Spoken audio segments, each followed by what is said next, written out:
Hello, everybody. Welcome to the Wildcard Weekend edition of Sports Clichés here. I'm Craig. That's Jay. We are here talking about the week that was, the week that will be, and everything in between. I think let's just jump into last week and the utter shenanigans of the week. So we have two ways to go about this. We can do this talking about the individual conference playoffs, or do it in like chronological order as the day happened. Which one do you think would be better? I kind of just went through chronologically how the day went So myself. so Uh, that we get to start with the most fun one, which is yeah. Colts and Jags. What the So fuck? so I'm here and you know, I'm sitting down, nice and comfortable. It's 10 in the morning.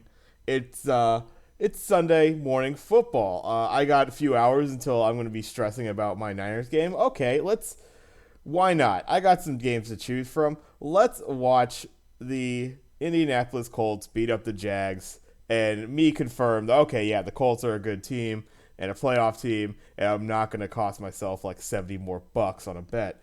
And we watch the Indianapolis Colts get absolutely bullied. Best way to put it. They were beat up so physically in that game. I couldn't believe what I was seeing. Like there were the mistakes, and people obviously, I think Carson put up like a 4.4 QBR. So 4.4 QBR. no good, obviously. And That's and and that. when Taylor did get the ball, just nothing kind of came of it. He just kind of ran into walls all day. He actually had a pretty decent game. 5.1 yards per carry. Yeah, but just 15 on 71. the Or 77 rather. I have a feeling if it was like, okay, oh, you hand him more the rock, it's just like when you have no balance there. Like Yeah. some games, some teams, I think can pull a New England Patriots and win a game in some scenario to where they only throw the ball a few times. But you got to have a little bit of something going for your offense, and I think that's kind of Yeah. the maybe there's a little stubbornness in the offensive play and calling there. I know a lot of people were kind of clamoring like, why the hell doesn't JT get the ball more? Because you can't do anything otherwise. But that was, I mean, they were losing the trench game the entire way. Oh, It was amazing how much. I mean, the goddamn. I mean, like obviously there's the crazy amount of turmoil and stuff that the Jags have went through this season. You weren't surprised they're only putting up a few wins, but I don't know. It's kind of just one of those things. Like, damn, if that group could show up, that team's gonna win some fucking games based on how strong they're playing on the inside. But obviously, that's remains to be seen. We'll see. This we won't see them for another half year or so. So we'll see on the other side how good that any of those Jags folks could remain. But I mean, yeah, just in a divisional game that you gotta have that I did not foresee the Colts not being in the playoffs. What a shocker! yeah, I listen. I was creating chaos last week, right? Let's be honest. I didn't honestly think the Jaguars were going to beat the Colts. Are you kidding me? No, Jaguars stink. But there is something to be said about it happens in the NFL more than any other sport. And I'm curious about why. There are some teams that just get heebie-jeebies going to play in certain places. It seems to happen in the NFL quite frequently. There's a lot of teams it's like they haven't won here. The Patriots haven't won in Miami since like 2017. The Colts haven't won in Jacksonville since 2013. I don't know why it happens. I don't know what causes those matchups to be so weird in the NFL specifically, but it is a thing. And Indianapolis does not travel well to Duval. And it doesn't matter if Jacksonville's a good team or a bad team, Indianapolis is a good team or a bad team. They do not travel to Duval well. And yeah, I didn't hold much credence to it before this game because for a few of those years the Jaguars were a good team and the Colts were a bad team, and then before that they were both bad teams. So yep. there's not much to it. This is the first time ever that we had what we thought was a pretty good Colts team going down to a bad Jaguars team to, we thought, beat them up. But now there needs to be something said about the fact that the Colts cannot travel to Jacksonville. I don't know what it is about the travel to Jacksonville, whether it's the distance on it, whether it's the atmosphere in Jacksonville. There's something about Jacksonville they don't like. But man, I would never put the ball in Carson Wentz's hands in a big game again. I I can't trust him if I'm the Colts anymore. That was embarrassing. Like, Yeah. all you had to do was not be the worst quarterback in the NFL, and you managed to veil that. 4.4 QBR, put me in pads. I'm pretty sure I could get a 4.4. Like, that's bad. That's like really bad. Well, yeah, and as watching the game, that sort of thing, it was just at one point it would you take a pick early on, and that sort of thing happens. Yeah. Overthrow, just a mistiming on a route, that sort of thing, and bouncing back from that is not easy, and it is your kind of big momentum point perhaps in the game. But then as that game kept going on, it wasn't the fact that Carson threw more picks. It was how reckless he was. Like Yeah. it became to where it was like, all right, I'm throwing no matter what. And it just like the lack of the lack of care basically in whether the defense was working against you. I think there's something potentially with Jacksonville, because they did actually in their game in mid-November. That was only a 6-point game by the end of it, and so Jacksonville had shown they could at least kind of hang in there with this Colts team, even when they were kind of on that big upswing. But it kind of rears back in their head. This team didn't come out very hot at all. They were 1-4 after 5 weeks. They kind of put themselves in a hole. Looked great, and it was just like through that mid and late season, you felt like, okay, yeah, this is the team.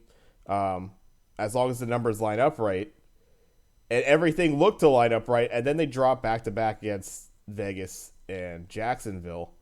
The Vegas one, just because their inconsistency, it was like, okay, they got a Vegas team that was ready to win that game, and they just clearly weren't. They're just kind of on and off step, but it's just crazy. I mean, this isn't the same team that we had, kicking the crap out of Buffalo earlier in the season. We had them, hanging in there with the former Super Bowl, champions with the Bucks. This team showed like the ability to play with good teams, get wins against teams like the Pats and the Cardinals late in the season. Like, 2 weeks what ago. the hell? Like, what could have happened? You had some injuries to guys like I want to say Quentin Nelson and Nelson's a bad one. yeah. So you got a little bit of that, but that loss, watching that Jacksonville loss, and Wentz is going to take all, quarterbacks they're just going to take more of the blame and more of the praise, no matter what, right? Yeah. So and his throws were the worst as far as the lowlights of that game for him. But this was a full team, just nobody they getting it collapsed. done. That defensive performance was embarrassing against the Jaguars. And I know they only gave up 26. The Jaguars controlled that ball whenever the hell they wanted. Exactly. They moved the ball at will. Like, they didn't run the ball much, but they ran it effectively when they did. Trevor Lawrence threw for almost 230 and 2 touchdowns, didn't throw a pick, only missed 9 passes. Like, they moved the ball whenever they wanted. Yeah. Right? And there was I think the play when I realized, like, okay, this is happening. This game is over, is that I think it was 3rd and goal. And that snap goes high on Lawrence, and they got like 3 guys in the backfield surrounding him, and it's like, okay, This is a sack. They give up the field goal. They're going to get out of this. Yep. Let's go. And nobody makes a tackle. He freely runs around the outside, throws a dart. It was a great throw by him. It's a beautiful play, but Yeah.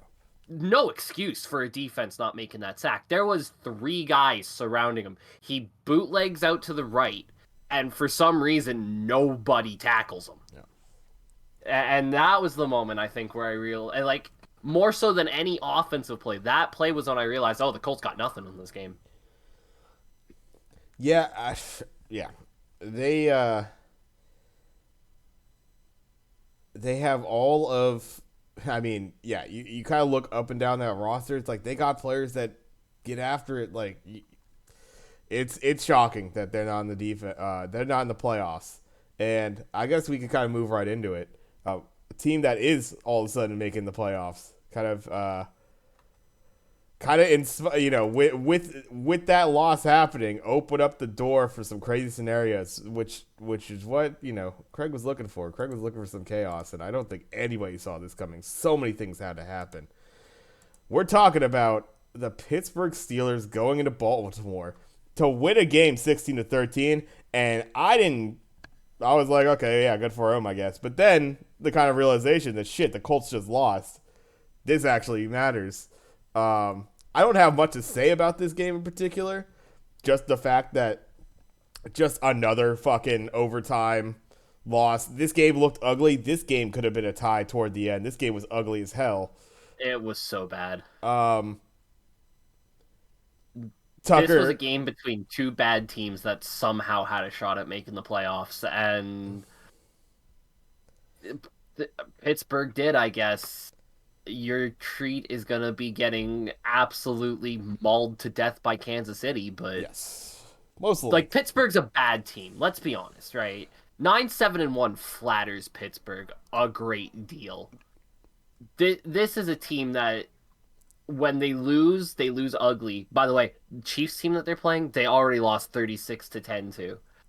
And when they win ugly. Like, this is a team that played a lot of bad teams and scraped by them, right? They scraped by the Bears, they scraped by the Browns, barely beat the Broncos, overtime against the Seahawks, right? This is a team whose record flatters them a great deal. And, when you get... That's the game sometimes, right? Sometimes your strength of schedule means something, and the Steelers didn't have one. They survived the bad teams, and they made the playoffs. Yeah, I mean, they handled business where they could. They beat this Baltimore team 2 times by a combined total of 4 points. All you need is one, right? And they somehow avoided another tie. And get they could have had 5 ties by the end of this fucking season, basically.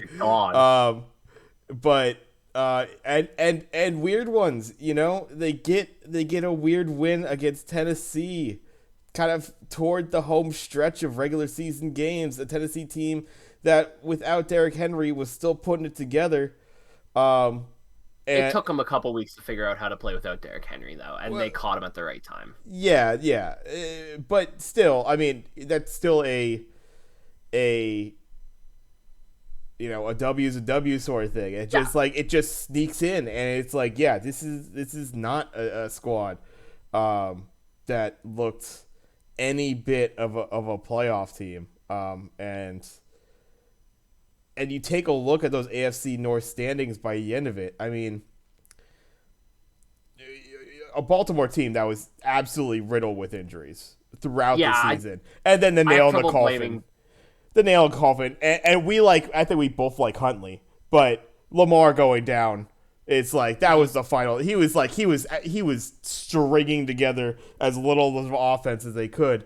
Listen, Tyler Huntley with a full first-team offense could have done enough with that Ravens team to get them to the playoffs, absolutely. But he's still no Lamar Jackson, right? He can't do it himself, and that was the difference here, right? Lamar Jackson wins that game against the Steelers. Yeah. Tyler Huntley, with nothing else around him, can't do that. And that's why he's a good backup and not a starter, right? That's why Tyler Huntley kind of is what he is. right? And I think the Ravens are probably looking at this season, watching Tyler Huntley's performances, going, "We're happy. Listen, we still have things here. This season, complete write-off for them. The amount of injuries they had, nobody's surviving it." Yeah, I mean, honestly, it's amazing. I think of the teams this year. Baltimore is probably one of the most devastated. I'm not too sure about raw numbers, but just impact players. Tennessee, oddly enough, being one of those teams. Riddled with injuries throughout this season. They've done very well and obviously are standing at number one. So that's impressive in itself. And obviously your absolute cog to your offense, the thing that makes it go in Derrick Henry going down. And then, yeah, like you said, they didn't quite have it going immediately. It took them a few weeks. By the end of the season, they figured out how to use Deontay Foreman better, Yes. and how to get the most out of Tannehill with Foreman instead of Tannehill with Henry. And now they have a very interesting situation going into the playoffs. Beautiful. Where they have two running backs that they can, like, Derrick Henry's going to do Derrick Henry things, but you also have Deontay Foreman now, who is running like a man possessed at the moment. I mean, Tennessee is as scary as fuck team. I said it last week that if they get this bye, they're my pick for the Super Bowl. Yeah. Nothing has changed. Yeah. Tennessee, to me, is going to the Super Bowl in the AFC. I don't... Everything... With Henry and Foreman? Yeah. They might run some freaking wishbone if they really want. They got the running backs to do it. Yeah. Like, this team is scary going into the playoffs. And playoff football, where it's a game of inches, every possession matters, every snap matters kind of thing. Oh, man, when you can take 20 minutes off the clock just giving the ball to Derrick Henry and Deontay Foreman. Yeah. The one interesting thing is they did lock it up. They did get this win against Houston. And you take a look at the stats. Tannehill actually, with a pretty damn good game, 287, 4 tutties. You got decent backfield running by Foreman and stuff like that. But Houston was completely in this game, and they actually were in this game very late with a chance to actually pull ahead. We mentioned it last week. They've been doing this for the last month or so. They're a team that scraps now. Like, they weren't at the start of the year. Yeah. They certainly weren't at the start of the year. But by the end of the year, take that Colts game and Seahawks game, that 2-week stretch out of there. They really scrapped with everybody in there for the last 8-9 weeks of the season. Yeah. They fought at the end of the year, and they were a team who really started to form a bit of an identity. Yeah. And it was never going to be an easy game for the Titans, right? Like, not against this Texans team that's going to fight you tooth and nail. The Titans were up 21-0, right? Hypothetically, against a 3-13 team, that game should be over, but the Texans weren't going to go away, right? They were gonna fight for everything they could get, nearly pulled it back. And you would say, honestly, this is something, this team could actually kind of build off of maybe how they performed toward the end of the season, and then they go and fucking fire their head coach. We'll talk about that later. We'll get to that later. You would think they could kind of build on it, and then they do that. Moving on. This one, kind of, I just have these impact games from last season that I wrote down. We can hit on some others as well, but these were all like the playoff shakedown ones. Then going into the 1 p.m. game, I'm watching, obviously, the Niners play the Rams, but keeping an eye on the scoreboard, and Fox made sure to have that up in the corner at all times, was the New Orleans Saints going into Atlanta to face the Falcons. And the Falcons hung in there. And like Craig has told us all year, the Falcons will hang in there for a half, and then 3/4, and then right there for 3/4, and that's what it was. I had a good buddy of mine. He actually went out to the game, masked up, full decked. He had the big ass Falcons chain on and shit like that. He said he went out there for the Niners. And so we were all of our Niners buddies and that sort of thing. We were all rising up. Unfortunately, couldn't quite get it done. The Saints able to pull that out. I know Taysom Hill took an injury in that game, it looked like, for some time. Yeah. Simeon came in, threw a good ball for the one touchdown that I saw that he did Had a throw. couple times, but Yeah, uh, yeah. Well, I'll start from the Falcons fan perspective. Positives: Russell Gage played another great game. Uh, oh had yeah, a that's a nice game. had a pretty decent year as a whole. Did Russell Gage? Uh, he's been a guy who, for a while now, we've all heard is kind of like a number. It could be a potential number two guy in that receiving core with Calvin Ridley. Could be a guy who could break out. Had a pretty decent year last year. Follows it up with another pretty decent year this year. So hopefully Russell Gage can keep that going. Ends the season on a high note. Good for Russell.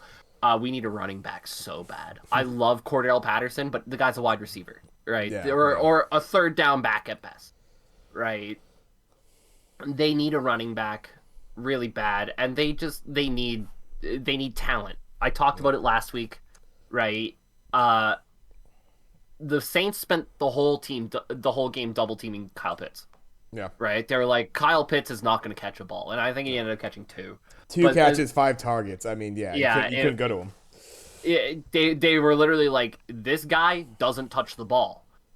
Anybody else beat us, right? And Russell Gage did his best, right? 9 for 126. He did the best that he could. But again, when you don't have that impact player like Calvin Ridley out on the wide side, it makes it a lot easier to game plan. Their first pick needs to be a quarterback.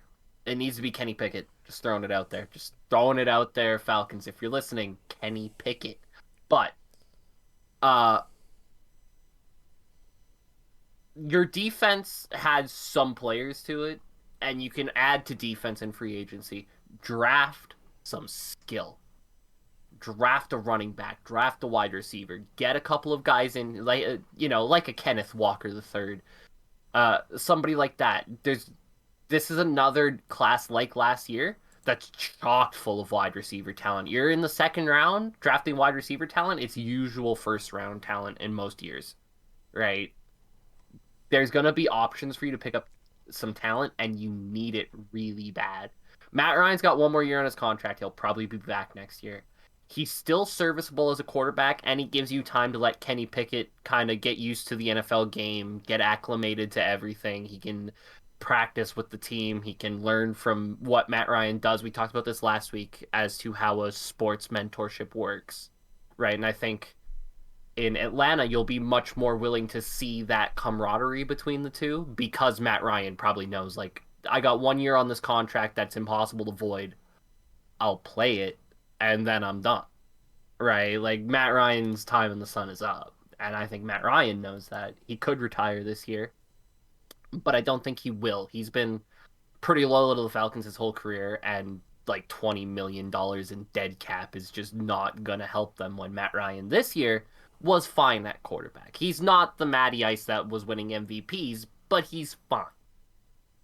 So I think going into next year, there's a lot of things the Falcons can do to improve this team that are very simple, right? That not only set you up for next year, but for life beyond Matt Ryan. And one of those things has to be a running back so bad. Mike Davis, love the guy, but he's never going to be a guy who's going to take a lot of touches. Cordell Patterson, like I said, is always going to be a bit more of a receiving back, scat back kind of thing than he is an actual running back. So, Falcon story, that's what it is. No. Season was exactly what I expected it would be.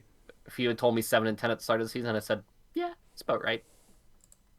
For the Saints, listen, we talked about the Ravens and this season being a wash for injuries. Fuck me, the Saints. Yeah. They couldn't get away from it all season. Yeah, They lost really. 3 quarterbacks at one point. They lost Kamara twice this season. Like, Every bit of a playoff team. Yeah. If you got Jameis back there and you're able to stay moderately healthy, right? even if you have a competent backup, that NFC South was pretty weak, right? With the Panthers and the Falcons, you imagine with like somebody who's not Trevor Siemian or Taysom Hill as your backup, right? We talked about Tyler Huntley. You put Tyler Huntley into that situation in New Orleans, New Orleans probably makes the playoffs because they probably steal a couple more wins against the lower NFC teams. Yeah. They probably just have some just more competent play throughout a game. I would. It's kind of funny when you kind of like, oh yeah, no, if you have this guy, yeah, Steele wins. I mean, it depends on when you get the points, but I think in general you probably just have a lot better of a flowing offense. You keep control of the game a little bit more than with the complete that offense went completely flat on the Saints. Inept, But inept quarterback play yeah, would be the um, nicest way to put it. but the combo of those two played decent enough in that game to pull away in the second half there. It's actually at the end of the first half they started to pull away. Okay. Well, Was as I took a look up, it like seemed like when the Falcons are still within a touchdown. There was times I looked up and in the third quarter I thought they were Yeah, still no, within a it touchdown, was but they were within a touchdown with about 2 minutes left in the second quarter.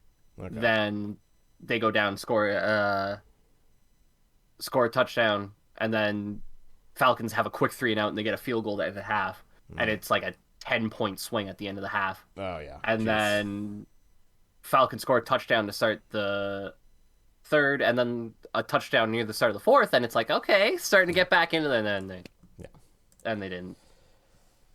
Typical Falcons. They play hard, right? Like it, it's hard for me this year to be too upset with the Falcons, especially when losing Calvin Ridley in like week 4, right?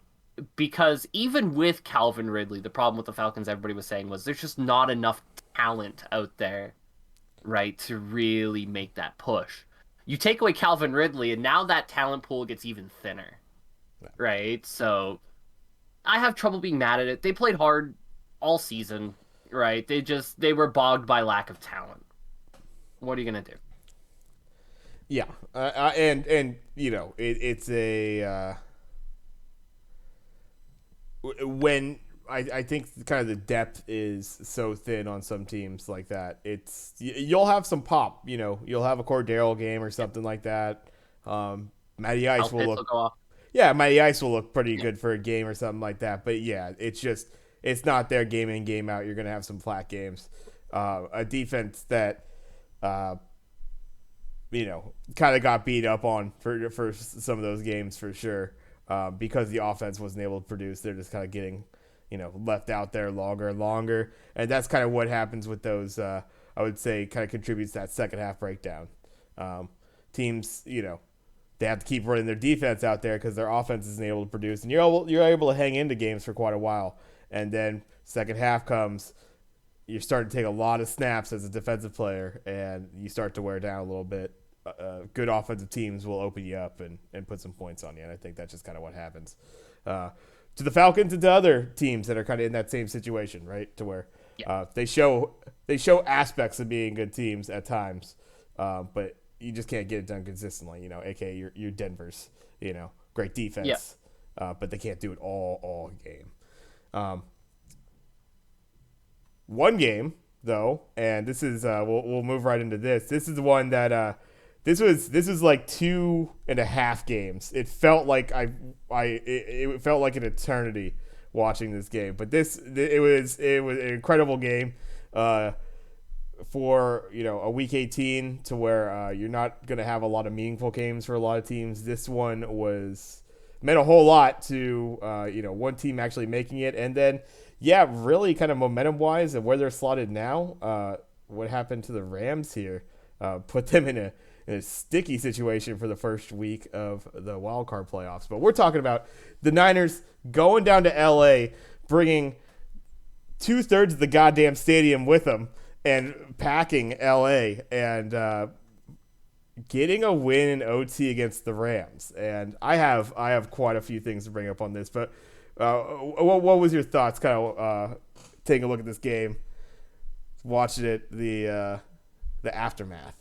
I will start with the positives for you. Uh Incredible mental fortitude by the Niners, obviously. Uh Very rough start to that game, but Mm-hmm. they recovered Yeah. well, showed that mental toughness. They've shown it all season. Um, Debo Samuel is your best running back, your best wide receiver, and it turns out your best quarterback. He's all of them. That throw was a freaking dart. um, he would be great in the punt, pass, and what was it? Punt, pass, and kick. Pump pass I kick, yeah. bet you Debo Samuel won that shit at some point. Um, and obviously you make the playoffs, right? Like you win, you make the playoffs. Can't be too upset about that. I was kind of disappointed in the performance. Uh, I thought the Rams just hit the brake. They didn't even let the foot off the gas. They hit the brake coming out of that tunnel. And I just didn't feel like the Niners took advantage of it the way they could have. They should have won that game in regulation. The Rams stopped playing for a whole quarter, and the Niners put up 14, granted, but they really looked like they could have done a lot more and didn't. Uh, I think it was one of those performances that would frustrate the hell out of me if I was a Niners fan. Because, yeah, you're going to the playoffs. I get to celebrate that. But, man, just stop making it hard on yourselves. Like, just stop it. I mean, Just, play games from the start next time. yeah. Start with that. And just kill teams when they're dying.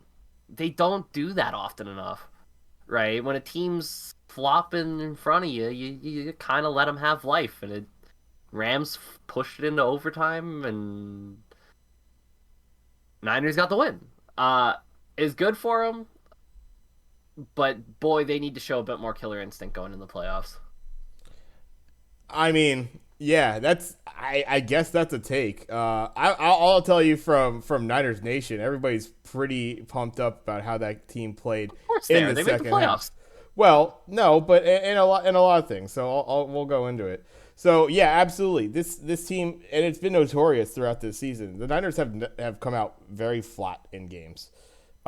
They've had spark, and Shanahan's drawn it up for the first 15 pretty well for some games, but there's been a lot of those that it has not been the case. And this was, Jimmy coming back off of, this thumb injury that is pretty goddamn bad in your throwing hand for a quarterback. Awful. Torn ligament, busted like chip fracture or some shit like that. Chip fracture, yep. They went with Trey Lance last game and had as flat of a first half as they had right here. It looked all the bit of that. Big play, though. I mean, talk about all the momentum pretty much having gone the Rams' way. Rams looking pretty good. But they only have 17 points right there at the end of the half. Yep. Niners have done this multiple times this season. And I say they're kind of a second half team, but it's really like they're a second half team plus a 2-minute drive at the end of the first half. They've gotten this done multiple times this season to where they're able to take what looks is a miserable first half, halves where they should be winning games. I can think back to the Titans game felt a little bit like this, where they should have had more points. So I'll agree with you to that extent, as far as like not taking advantage of weakness at points during the game, but. You get that field goal from Robbie Gould at the end of the second quarter, which, bring this up right now, Robbie Gould and the entire special teams for the Niners in that game, phenomenal. Because what happens is, in that second quarter, I want to say a punt that they had earlier in that second quarter, bad punt. Mitch Wiskonowski, our punter, has been playing, he's regressed the last couple weeks. He's been a bit off. Old, I want to say, like Aussie rules football kicker or something like that. Yeah. I can't remember where. Yeah, big dude, and hits kind of not a great punt. Rams are able to return it. They're returning it down the far sideline, and he gets absolutely mollywopped on a block, just destroyed. Mitch Wisnowski goes out on concussion protocol, so the Niners no longer have their punter. So now Robbie Gould has to take punting duties. But Mitch he looked good punting, though. He got 2 40-plus yarders they needed, and they needed that last one. They needed that last one. The one was down, 11, 12, something like that? Like, it was like a really good punt. Yeah. So with Wisnowski, you lose your punter. Gold, old ass Robbie Gold, has to now punt footballs, which is not his job. Kyle Juszczyk has to take holds. He has to take snaps and is the holder for the field goal operation. In a game that ended up going to overtime and the Niners win with the field goal, that's an amazing feat on itself.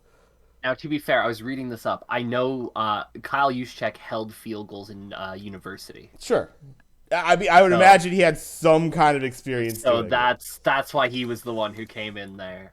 He does have experience. He did that at Harvard. So, I mean, and then so they get that field goal. The operation, everything's now different as far as that the special teams is concerned. Oh yeah, and that could kill you. But they go in a half of football, which they got absolutely killed. They go in down 2 scores and receive the ball at the beginning of the next half, in which they do drive it down, get a touchdown, and now it's a touchdown game. It's a 7-point game all of a sudden in a game that they got absolutely killed. People were writing them off in that first half. And you put in another touchdown, you tie that game up, kind of did everything you needed to do. Stafford, finally, they clicked a little bit. They finally got some offense going in the second half, got a touchdown, and Jimmy, the rest is history. Jimmy leads down for and between that, again, Robbie Gould, he punts a 40-something yarder while taking the snap into his end zone to put them on the other side of the 50. Yeah. The Rams decide to run it 3 times. Niners have to spend all 3 of their timeouts. And you just put it all on Jimmy right there. So it opened the door for that as well. If Robbie Gould shanks that punt and they're in field goal range, we're not talking about any of this. Yeah, this game's over. Robbie Gould, can you imagine the Bears cut him given all the troubles they've had since? Good God, why? Can't believe it. And Robbie wanted to go back a couple of years ago. He was like, yeah, I'm probably going to leave and go back to the Bears. Because I remember that came. Chicago. Yeah. Right? Can't believe it was his home. Yeah. 12 years or whatever the heck it was he played for the Bears. Can you imagine cutting Robbie Gould? And then I think they've gone through 5 kickers since. Yeah. All of them not as good as Robbie Gould. Sorry, Cody Parkey and Cairo Santos and whoever the hell else you've trotted out there. You're not Robbie Gould. Yeah. Kicking in the NFL is such an interesting thing, right? Because you can do great things for a franchise for 10 years and they'll just cut you on a whim because you had a rough preseason. How crazy is that? But I can't imagine being the Bears GM, seeing Robbie Gould, the most consistent player for your team for the last 10 years, have a bad preseason and go, he's clearly lost it. Let's get rid of him. Yeah. Gotta bring in Cairo Santos. It was a really necessary move, apparently. Yeah, I don't know. I don't know. I don't get that, but props to Robbie. Completely reinvented himself back in San Francisco. Is still one of the best kickers in the NFL. Yeah, absolutely. Guys, when he's on, he's automatic, right? Like I think it was a couple seasons ago, he went 33 of 34 kicking field goals. Like the guy is, he's got a bomb of a leg on him, but it also comes with just being able to. He's probably a top 5 kicker in the NFL right now. Or definitely a top 5. Maybe top 3. And maybe top 2. Because let's face it, Justin Tucker's number 1, and that's never changing. But you might be able to make the argument that Robbie Gould is next. And you look at all the troubles the Bears have had at kicker since then, and I think about that and I go, why? Why on earth do you cut that guy? But yeah, no, big props to San Fran's special teams. You lose somebody like that who's such an intricate part of your special teams. Not just the punter, but the holder, right? And how many times have we seen guys screw up holds, right? Laces out, drop the snap. it's a very intricate process that can go wrong very easily. And Kyle Juszczyk stepped in there like he's been doing it his whole life, right? And yeah, maybe he does it a little bit on the practice squad. Yeah, he did it in university, but it's very different doing it in Yeah. week 18 of the regular season with playoffs on the line. It was crazy seeing him out there. I'm like, is that Juice taking the snap? Like, because I'm watching this game and I'm listening to music and stuff. I'm not actually listening to the telecast. And so I just see Juice Trot out there, and I'm like, I knew Wisnowski took a bad hit. I didn't realize he was in concussion protocol for it, but I'm like, oh yeah, he must be really dinged up. I thought maybe he got injured somehow otherwise. And it's like, Juice is taking a snap. Are they going to do something funky here? Nope. Nope. He's going to set it up, laces out, and yeah, and they drilled it, and it was incredible. They needed every point, obviously, that they got. They needed every extra point and every field goal that they got in that game to take it. And yeah, there is the fourth quarter, a couple 3-outs in there. I think that late 3-and-out, it was just they took that penalty early in that drive, Yeah. and it's like we can't go for it on 4th and 14. And with a realistic chance, Jimmy had done it throughout. Has done, plenty of teams have been able to snake out a lucky 4th and pretty goddamn long during the season. But with it all coming down to that, you fail that, it's over. And Yeah. so at the time, I think a lot of people were kind of tearing their hair out. I know some of our Niner friends, that sort of thing. They're like, we're punting the ball. It's the 2-minute warning. Like, what the hell are you doing? It's like, we have 3 timeouts. Yeah, It's a 4th and 14. We don't get the 4th and 14, which is a small chance. You got to put it on your defenses, and the defense had been showing up that entire half, except for that touchdown that happened before that. And all the props, the offense turned it back on again. I think that's just kind of it. It's just like the Niners going to have little stretches. There was an interception in which a drive they were kind of going down, but when they get stopped, they get stopped pretty much on like 3-and-outs. It's just like, oh, and we don't have the ball anymore. Like, there's just a disconnect sometimes between the offense and the play calling. It feels like, right? It feels like I think they get in the mode where they like to run it on first down. Run it on first down. Yeah. Oh shit, holding call. And now all of a sudden you're 2nd and 15, and it's really hard to dig yourself out of that when you like now that all running. of a sudden you're 1st and 20, and Precisely. And the problem too is I find that sometimes it'll be like, okay, 1st and 10, hold, 1st and 20, sweet, let's run again, right? And then now If you only pick up 5, yeah, 2nd and now 15. you're 2nd and 15, right? Now you gotta throw this ball. They did really good. I will, the Rams defense and that sort of thing. There were times when they stepped up. Kittle could not get anything going because they kept trying to go out to Kittle on the flats on screens and stuff like that, and he got swallowed up every goddamn time. He couldn't get anything going. And I'll bring up 2 more players because we could move on from this game. But 2 players that really stand out, and because I could bring up the Debo's and that sort of thing, but we know Debo's going to ball out. If you get the ball into Debo's hands, he will have some stellar fucking plays.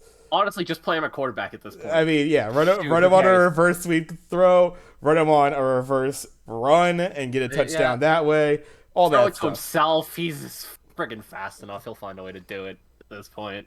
But what a gem Jawan Jennings has been. University of Tennessee. What? I mean, like, absolutely, what a weapon to have out there for this team.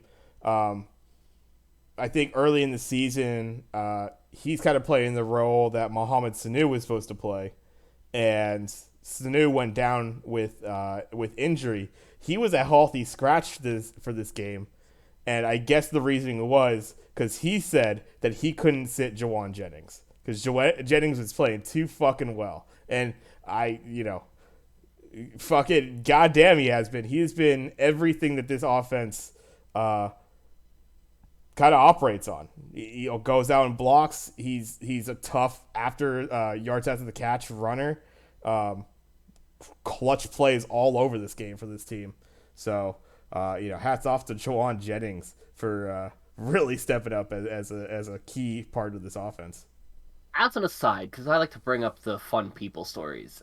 Do you know about Jawan Jennings' college history? I remember some shakiness for sure coming out, So right? it's a fascinating little story. So he goes to Tennessee, plays as a true freshman under Jeremy Pruitt, right? Pruitt brought him in to be like his next big wide receiver. He was a 4-star recruit, maybe. Like he was like a high star recruit. This guy was going to be he was recruited by Bama, Auburn, Ohio State, LSU. Like all the big teams wanted him. Yeah. He ends up going to Tennessee. Jeremy Pruitt plays him as as a freshman, but he only sees the ball like 14 times. Ends up playing pretty well, like averages about 11 yards per catch. Second year has a much better year. Sees 40 targets, almost 600 yards. You think this is a guy who's starting to go. Third year, as a junior, first game of the season, he breaks his wrist and then gets cut from the team. He breaks his wrist and they straight up cut him. Brady Hoke then comes in when they fire Jeremy Pruitt because Jeremy Pruitt was awful. For those of you who don't know, Jeremy Pruitt was a horrendous college coach. But Brady Hoke comes in, and Brady Hoke brings him back on the team and petitions to the NCAA to get him a medical red shirt for last season because obviously he broke his wrist. He wouldn't have been able to play even if he didn't get cut. That medical red shirt goes through. He comes back for his junior season under Brady Hoke and is awful. Right, has a really bad year. Only catches 30 balls, a little over 400 yards. He was first on the team in drops, I think. Like the wrist, just something wasn't right there. Right. In the off season, he ends up training with. It's another Tennessee receiver legend, and I can't remember who it was. Somebody remembers it out there, and they're pissed at me because it's like a really big name. Ends up going to train with them, and kind of gets it in his head that like, hey, I just gotta get this wrist thing out of my head. And he says they spent like the first month of the season, he didn't catch a single pass. Right? Like the first month of this offseason, didn't catch a single pass. It was all about mental training and stuff like that. Comes back, absolutely lights up the SEC in his senior year. Goes for almost 1,000 yards. Rest, as they say, his history is a 7th-round draft pick, obviously, of the Niners, and has really turned into... They say the comp that they give for him, at least in the San Francisco area, I don't know if you've heard this one. I've heard it a few times, and I think it's very fair. It's Kendrick Bourne. I think that's a very fair comparison for him, right? He's never going to be your number one guy, but god damn, if you throw the ball to him, you know you're getting a catch and you're getting a decent game. Like, just... What a receiver Jawan Jennings has turned into, and I love the story of it.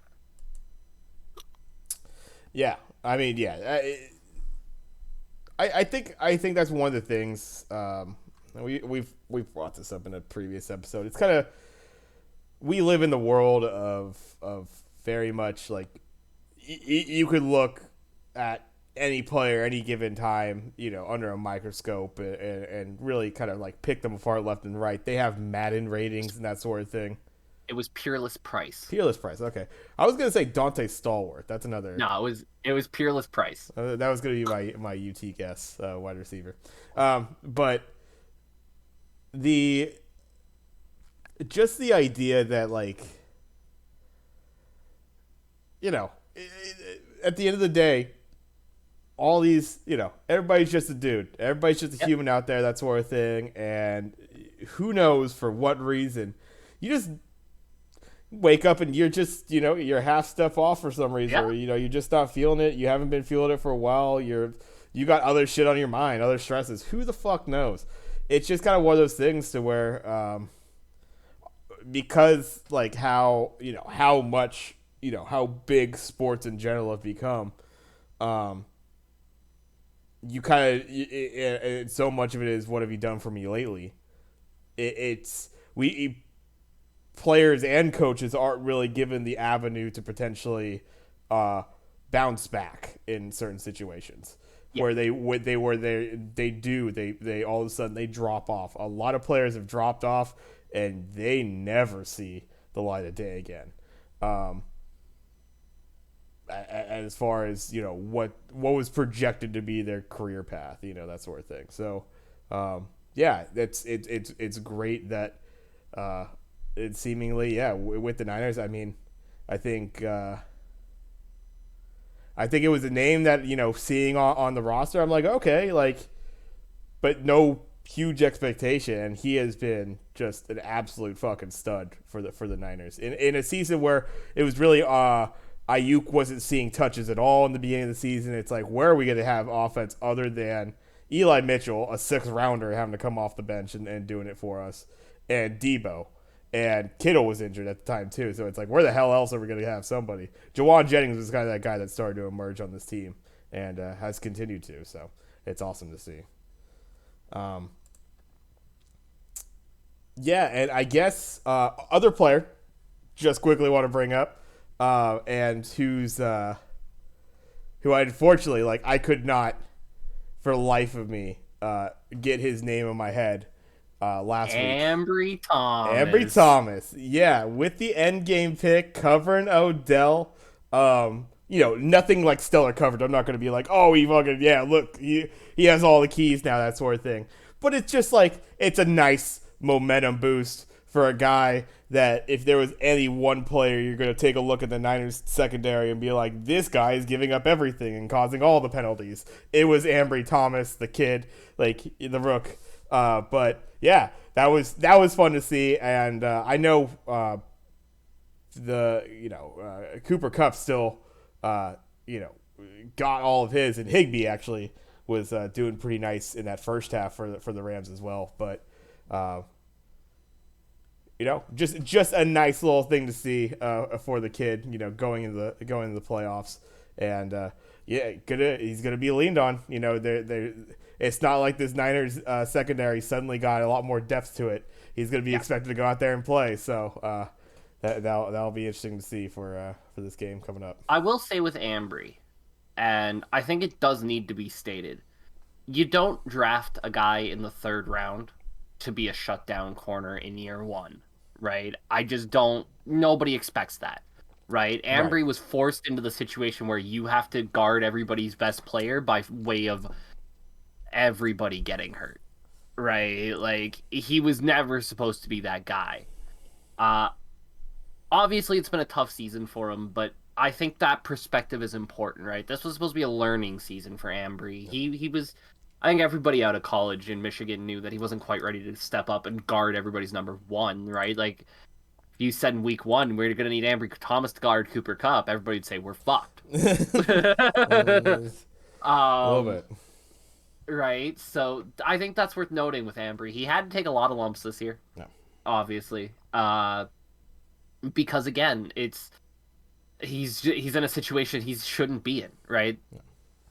And injuries have forced that on him. He's done the best he can. He's made a couple of key plays this year, right? Like, yeah, he's been burnt a lot because he's a 22-year-old who wasn't ready for the situation he's in. But I think he's shown a lot of the athleticism, a lot of the traits that you like to see out of a corner of that talent level. So you hope that as the years go on, coming in the next year and the year after that, he starts to become the guy that they think he will be. That being said, it's great for the kid to get that pick, right? And, I kind of take a look, down the pipeline here. You add Thomas into, I've always been a big fan of Ward and Tart. Obviously, they don't always make the plays, but I really like them as far as our safeties are concerned. And Jimmy Ward's 30 now, and he can't stay healthy.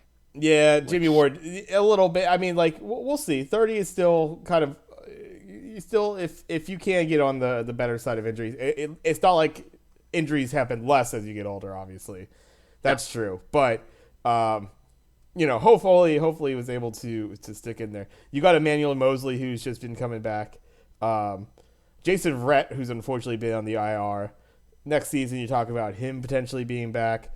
And, you're talking about Kwan Williams in the slot. Like, well, hey, you start putting the pieces together on the secondary. It looks with already everybody already knows the vaunted kind of front seven that the Niners have on defense. If they are able to put it together, kind of late in the season here, going into the next season for their secondary, I mean, even that much more scary going forward. But remains to be seen. We still got a wild card game coming up. I suppose we can hit on one more real quick because we can't. This is the last game of the regular season. We got to hit on this. The finale. I was so close.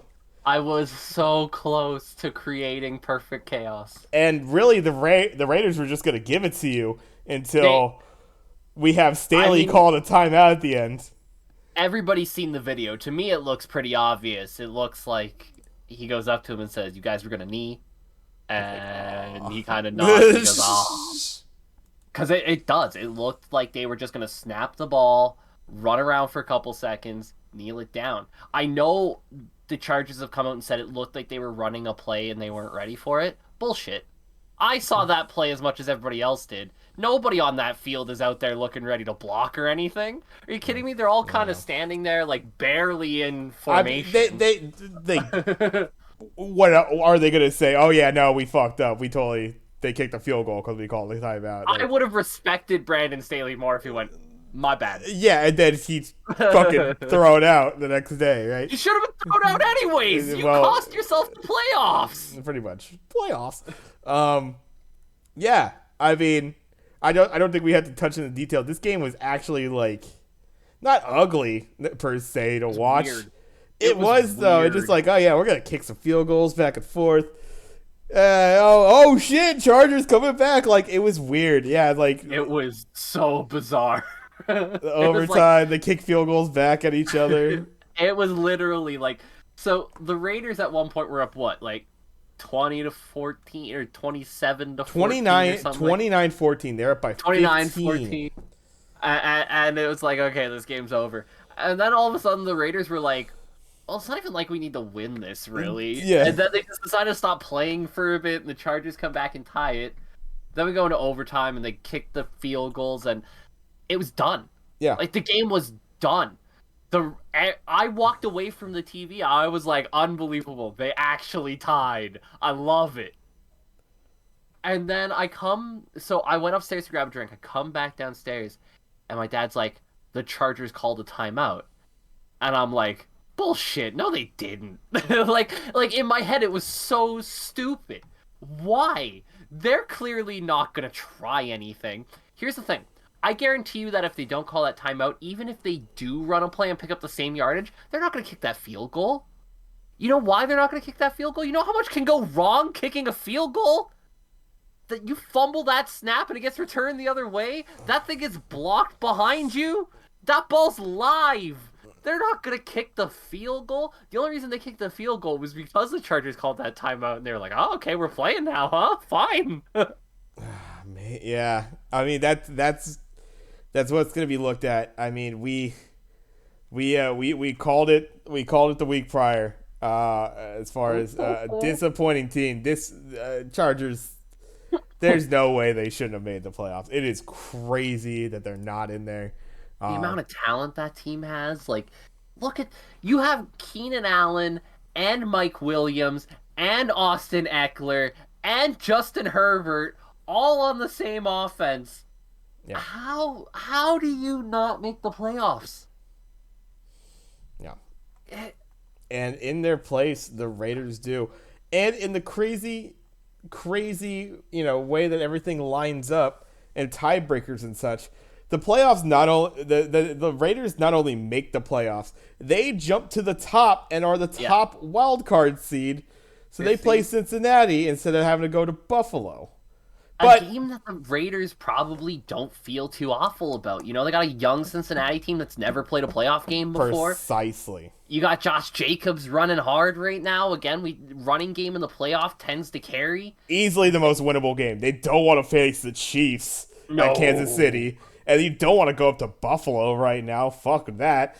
No. Of course you want to go to Cincy. That's definitely the best place. It might be a frigid son of a bitch up there in Ohio, but that's still favorable for sure. I mean, no more frigid than it's going to be in Buffalo or Kansas City to be. Probably more than Kansas City, but no more than Buffalo, Yeah, yeah, right? uh, Uh, crazy. I, it, it was unbelievable to me. Like, listen, here's the thing: they tie that game. The Raiders, I think, still finish fifth. Like, it's not even like they gained, or no, they would have finished sixth. They would have gone to Buffalo. Yeah, Um, but I think they would have been fine with that. I yeah, I think I think if the Chargers don't call that timeout, the Raiders risk going to Buffalo before they risk fumbling the ball or yeah. throwing a pick or anything like that and being out of the playoffs completely. And we'll go into this right now because I think this is a good parlay into it. Because I think obviously we talk about one side and we talk about Staley, a guy who maybe should have been axed. What about Rich Bisaccia on the other Permanent side, head dude? coach. Make him the permanent head coach. You gotta like, Everything the why not? fucking Raiders went through, like they Yeah, had players getting DUIs, like some teams had players getting COVID. yeah, Like they they went through more shit this year as far as non-injury shit than any team I can remember. yeah. Like it was like every week it was somebody new, right? First it was Henry Ruggs, then Damon Arnett. Then a couple weeks ago we talked about I'm blanking on the guy's name. Yeah. Cornerback. Uh but like every week it felt like somebody new was either getting thrown in jail for a DUI or threatening to kill people on social media or having their emails exposed. Oh my god, it was crazy. And the fact that Bisaccia got this team playing well enough, despite all of that, despite losing probably their biggest threat of a wide receiver, despite Yeah. losing two of their best defensive players, to make the playoffs, Yeah. Bisaccia needs to be the permanent head coach there. Yeah. I completely completely concur. And you guys think like the it's kind of a shame that I think that's where the discussion really starts. I wonder if it's still held that way. I would hope it would be if the Raiders didn't make the playoffs, because I think Bisaccia did a great job. But it's kind of, it's a special teams coach. He was just kind of like, yeah, I think some people will think, oh, he was just the next guy there. They'll open it up. But yeah, it's like you already got the guy, man. I think you got to stick with him. I They hope played hard for that I game. hope he does. I hope he does. And we'll see. I mean, this is definitely a winnable game for them. Yeah. You gotta love. I mean, if they could get it going, obviously you talked about Jacobs. Um, Brian Edwards has had to kind of step up as their one, along a little bit there with Zay Jones as far as their wideouts. You got Waller coming back, with Moreau as far as their two tight ends right there. Hunter Renfrow obviously has been brought up plenty as far as being their version of Cooper Kupp, basically. Uh, Dale Carlson's one of the best kickers you had in the game. Like, Derek Carr is able to operate. Yeah,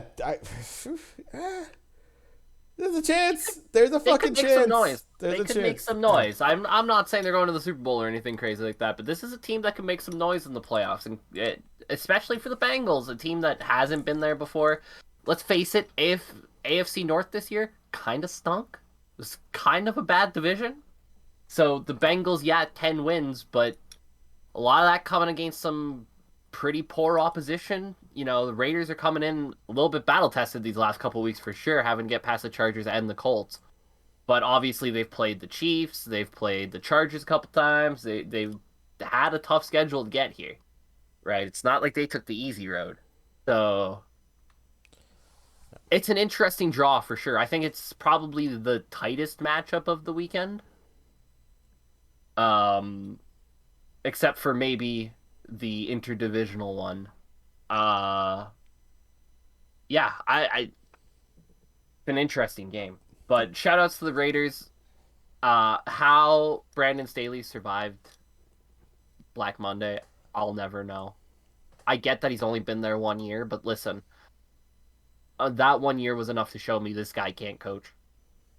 Right? Like 17 games is enough.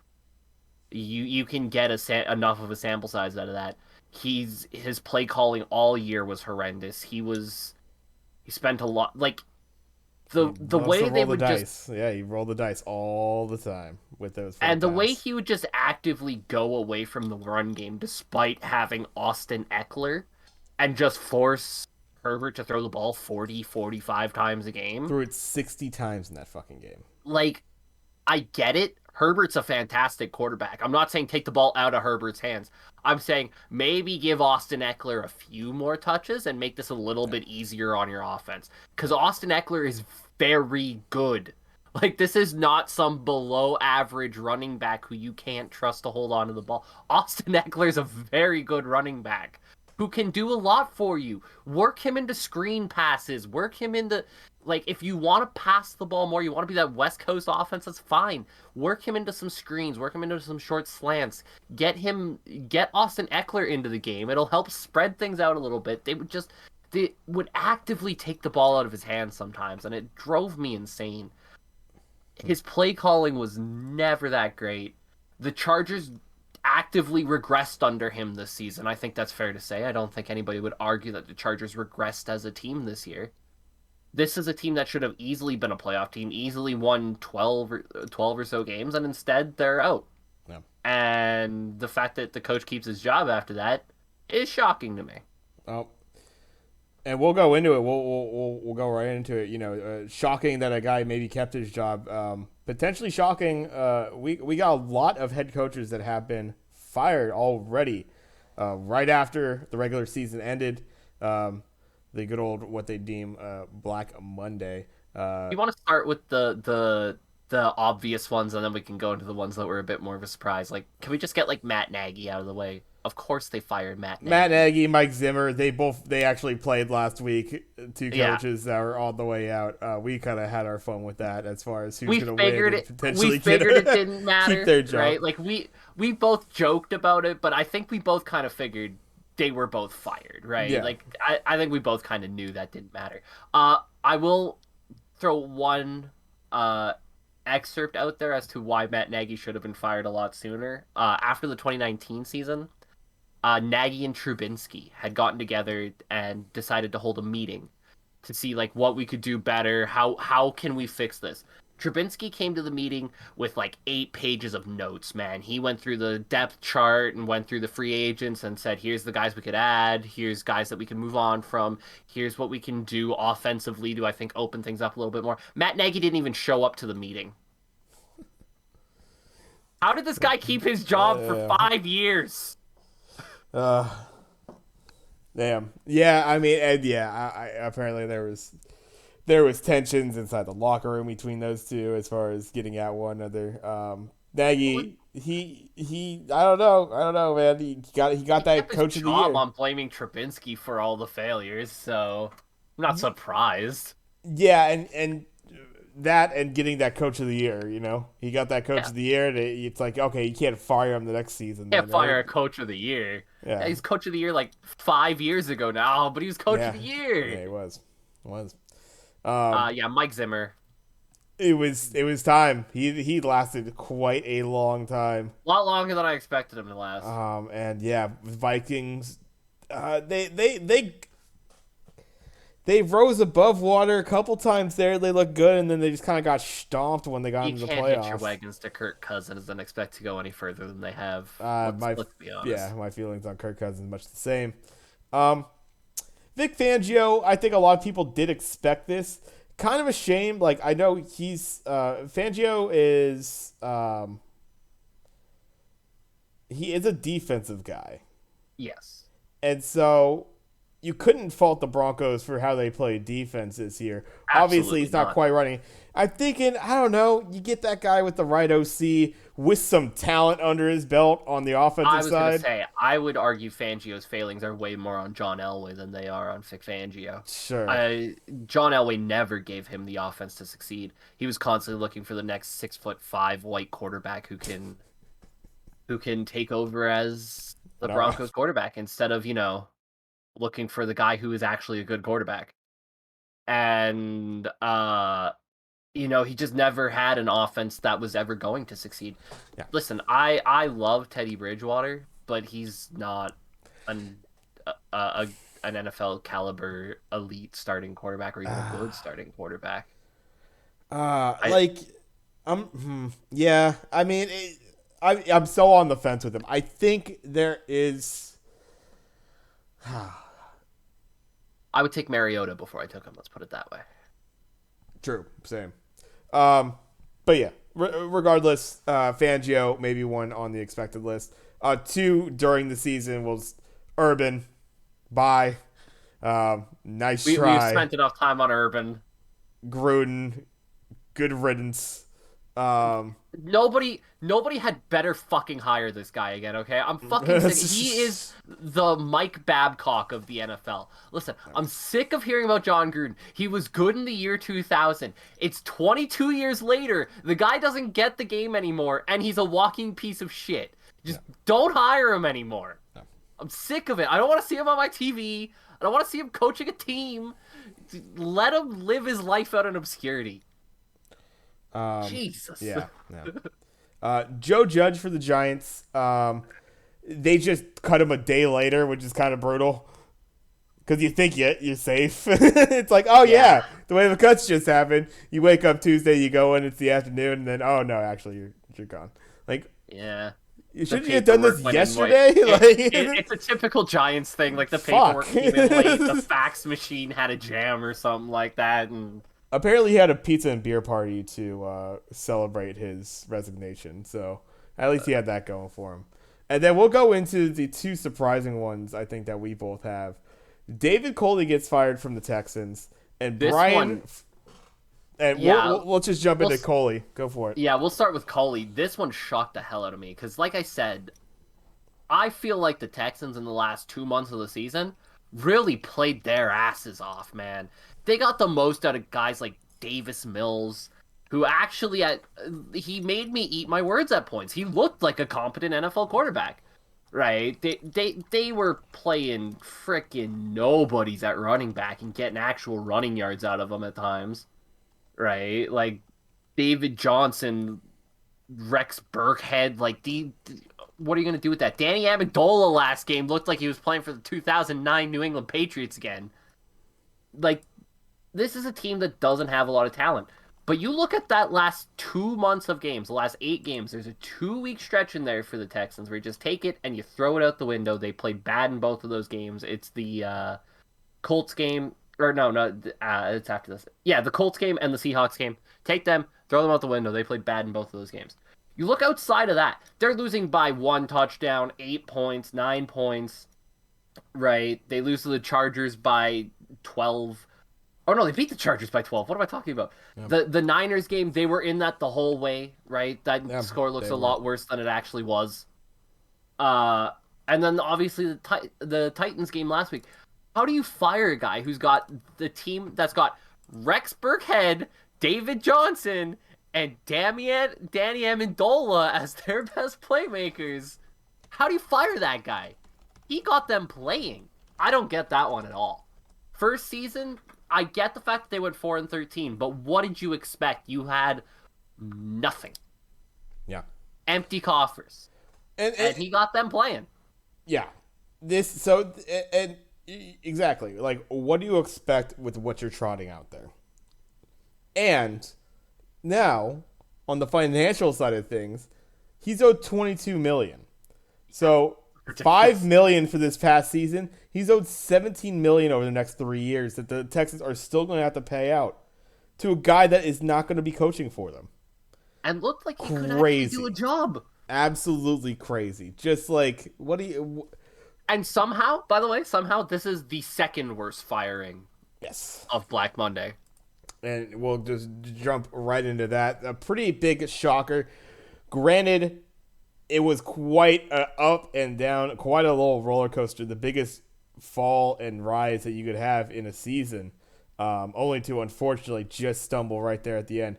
Brian Flores ends up going out as the head coach of the Dolphins.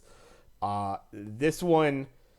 quite surprising because he had him right there. Hell of a win streak. One of the hottest teams in the NFL toward the end of the season.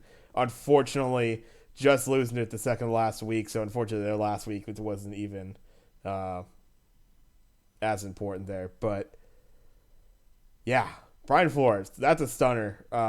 Just because this guy had him winning games, had him getting him winning seasons. They didn't make the playoffs, granted, but they were there. Like, they were right there. Very surprising. This is why your franchise stinks. Yeah. Like, you've been so bad for so long. You got a coach in there who produces back-to-back winning seasons, which you haven't seen since the late 90s, I believe. This is a guy who comes in and really has things going in the right direction. 2000 and 2001 was the last time they had back-to-back winning seasons. This is a guy who had things turned around. They're winning games. They started out really rough this year, yes, but they won 8 of 9 to end the year. They went on a tear to get that team into the playoffs. Just missed. Okay, I get that, but it's still a very young team that's still unsure in a lot of positions, right? Let's be honest. Duke Johnson has had a bit of a roller coaster of a season, but I doubt he's your running back of the future, right? I doubt 28-year-old Duke Johnson and Philip Lindsay are your guys who are taking you forward at that position, right? Jalen Waddle had a fantastic year as a whole, but still a little bit unsure if he's your number one guy. But beyond that, the wide receiver core needs help, right? The defense still needs help. There's a lot of areas that need help, and this is a team that nearly made the playoffs. Yeah. How do you fire that guy? Like, it just doesn't make sense to me. Like, at least with David Culley, I can justify Texans management sucks, and they went 4-13, which is optically bad, right? I can at least justify that. It's bad justification, and you're still wrong, but I can at least justify that. There is no justifying firing Brian Flores here. He just did something your team hasn't done since 2001. Winning seasons back-to-back. And you fired him. I don't get it. Yeah. And, who knows as far as the carousel, if he lands right in one of these other places that just got rid of their coach. He's one of the names that I figure would potentially go right back into another head coaching spot. Oh, so somebody's going to hire Brian Flores like that. He's the most coveted name on the market right now.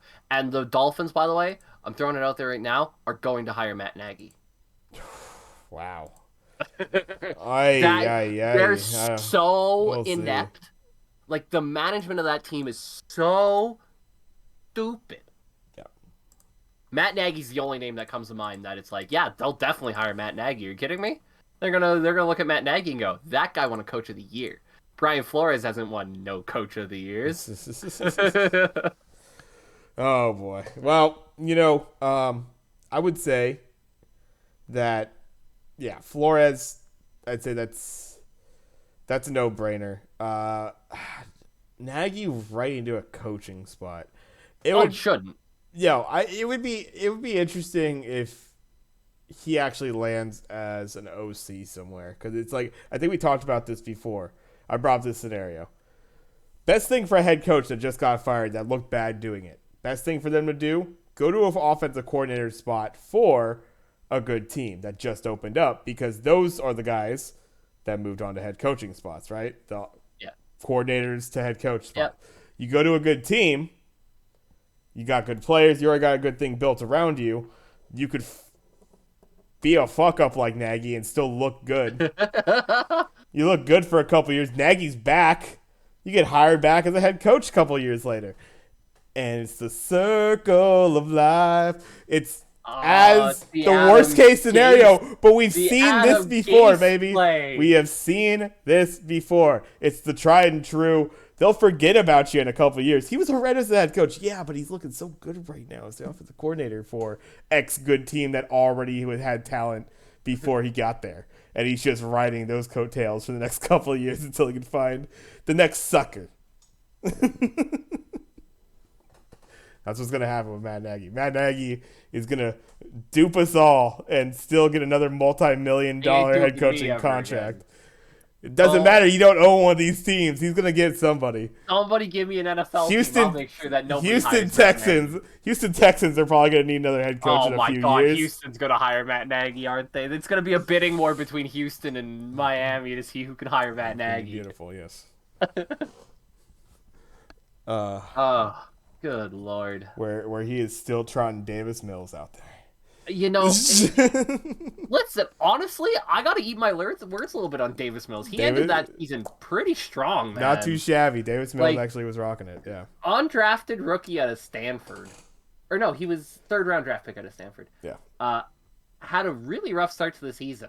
Like, really bad. But what are you going to do with that fucking team? Everybody's going to have a rough start to the season. 2,664 yards, 16 touchdowns, 10 interceptions. Now, if you remember, at one point in time, he had, like, no touchdowns, 6 interceptions. Yeah. So, yeah. like, he had a pretty decent end to this season. Yeah. I got to eat my words a little bit on Davis Mills. He ended up surprising me a little bit. But yeah, there's a reason bad teams are bad teams. They make decisions like this, right? The reason why the Miami Dolphins hadn't had back-to-back winning seasons since the early 2000s, shit like this. Right. The reason why the Texans perpetually suck, shit like this, right?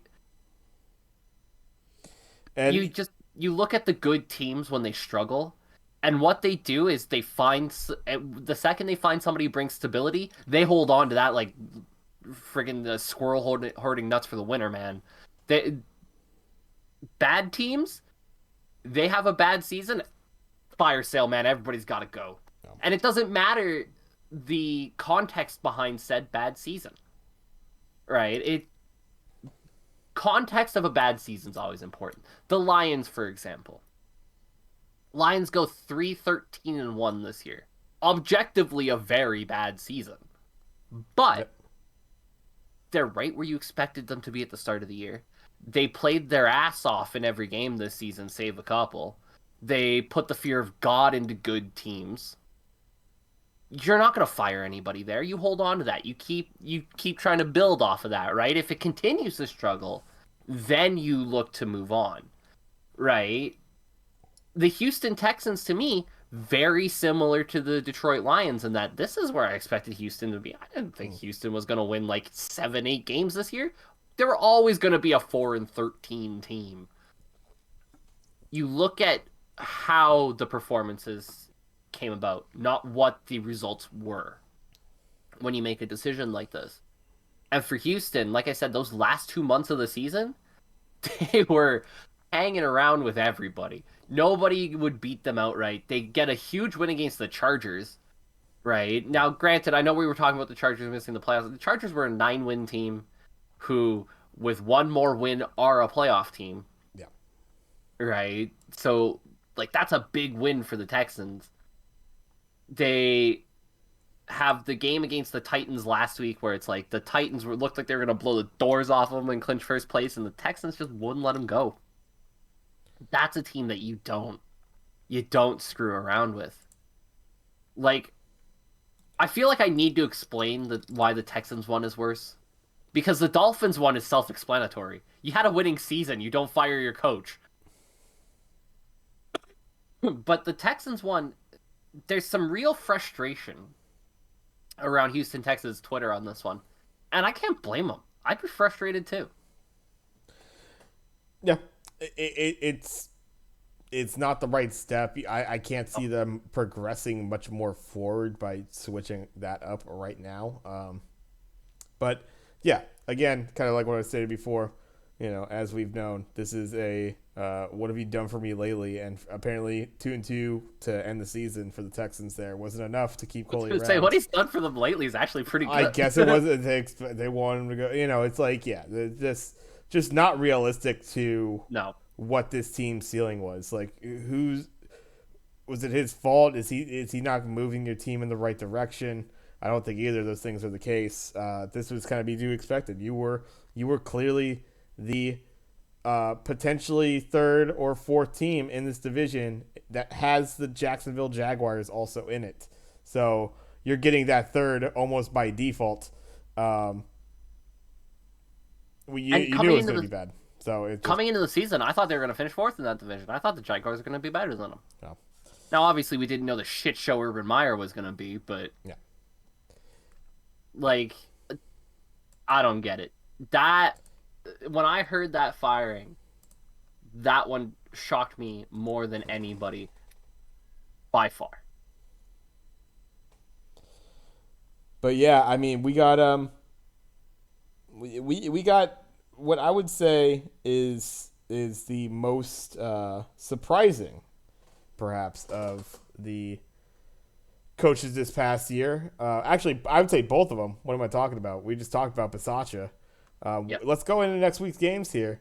We're talking about the first game. This is going to be Saturday at 1:30 Pacific, 4:30 Eastern. You're seeing in the ticker down below, include the days and times, because we got games all weekend. Raiders going into Cincy. Cincy minus 5.5 here at home. Both teams 10-7. The Raiders obviously, yeah, that wacky into that game that they just had against the Chargers there. Bisaccia, obviously, this is a guy we hope is going to be the coach for the Raiders going forward, and head coach for the Bengals. Also, Zach Taylor, gonna big argument for him being potential, at least in the conversation for coach of the year here. So, two awesome head coach stories, I would say, in this game, and Joey Burrow versus Derek Carr.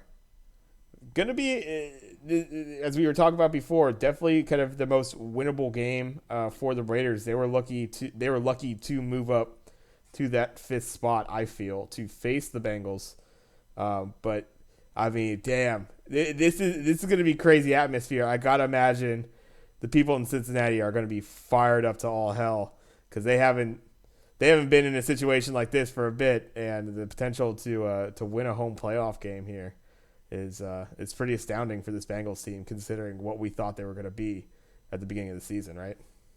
Unbelievable. It obviously comes in twofold, right? Props to them for just having a steady season and just being a good team all year, but also watching their division explode around them and just playing consistently. That can be hard to do, right? When everybody's kind of blowing up around you, it can be very easy to take the foot off the pedal a little bit. They didn't do that. They had a couple hiccups, of course. It's because honestly, the Bengals just aren't that great of a team yet. They're a good team with a lot of potential, but they're not a great team yet. So you're gonna have hiccups. But when the world was on fire around them, they remained calm. They found a way to navigate through what was a really weird season for the AFC North, get a home playoff game. Uh, Zach Taylor deserves a lot of credit for that.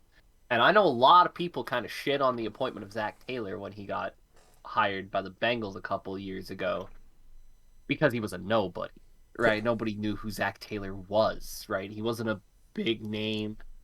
Um, he wasn't coming out of having massive success elsewhere, right? Like, this is a guy who is,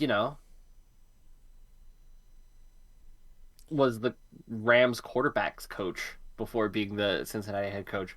That's right. The guru who got Jared Goff. Yeah. Like, Yeah. I mean, I mean, he made Jared Goff at least look tradable, I guess, for Matty Stafford. I guess. but this was even before then. Yeah. I mean, well, I Right? mean, he built him up enough, right? He was there for I those. suppose. He built the I mean, foundation, as Sirianni would say. The manure that allowed the plants to grow. He set the soil so stalks and string. Yeah, but yeah, I know there's a lot of people who kind of heard the appointment, and there was a very large amount of people who said, who? Including people I know around the football community. I think the famous quote It was one of the insiders. I can't remember which one it was who said even I had to Google him. Yeah. Like, but he's done a great job. That's huge props to the Bengals recruitment staff for finding a guy who fit what they wanted to do, right? And yeah, he wasn't the sexy name and he didn't come from the sexy job, but he was the right guy for them. Yep. These players clearly play for him. He's got the Bengals playing well above expectations. No, they are not a great team yet, and we'll see if he's a coach who can take them beyond this level going forward. But for right now, Bengals get a home playoff game and a winnable home playoff game. This is a tight game between these two teams. I think Yep. both teams probably go into it feeling pretty good about their chances. Yeah, this is. I see this kind of coming down to one matchup I'm going to be looking for. Is you got with whether it's Carl and Steve who's maybe take a little bit more of a step back, but you got Max Crosby on the other side. Interested in seeing how these pass rushers are going to get home to Burrow. The one thing going into the season because of how it ended last season for the Bengals was what the hell is this offensive line going to do? And they've played much better than expected. They've been able to keep Burrow mostly upright. I think when Burrow has looked bad though, is when they're able to get home. So I think that's going to be a big matchup for this. Seeing if that Raiders defensive line can get there on the edge. Um, Also interested to see how the weapons, especially with a guy like, Darren Waller, even though he came back that last game, he's been back a little bit. Only 2 catches that previous one. Interested in seeing how the interior defense for the Bengals plays. When you're talking about Waller, you're talking about Foster Moreau, Hunter Renfrow. We talk about the loss of Ruggs and that sort of thing. The Raiders really don't have much of an outside presence as far as their receivers are concerned. So that's going to be big for them if they're able to, if they can stretch the field with those guys. That's going to be big for them. But I think also, having that big presence on the inside like they do, and then obviously Josh Jacobs brought him up.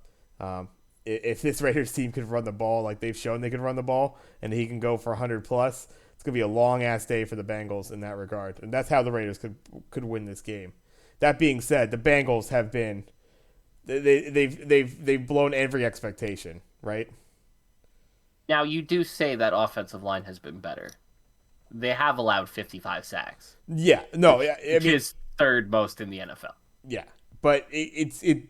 He just doesn't seem to be getting killed every play. He at least seems No. to be able to step up into certain throws. But yeah, yeah, that's not wrong. I mean, it's quite a Um, lot of sacks. to be fair, they have. You're not wrong. They have been better, which is more of an indictment to how bad they were last year than how good they've been this year. But Yeah. I'm with you. I think Raiders defensive line versus Bengals offensive line is what to look out for here. If the Bengals can give Joe Burrow some time, can give Joe Mixon some holes, they're gonna have a shot, 100%. More than a shot. They'll probably win this game.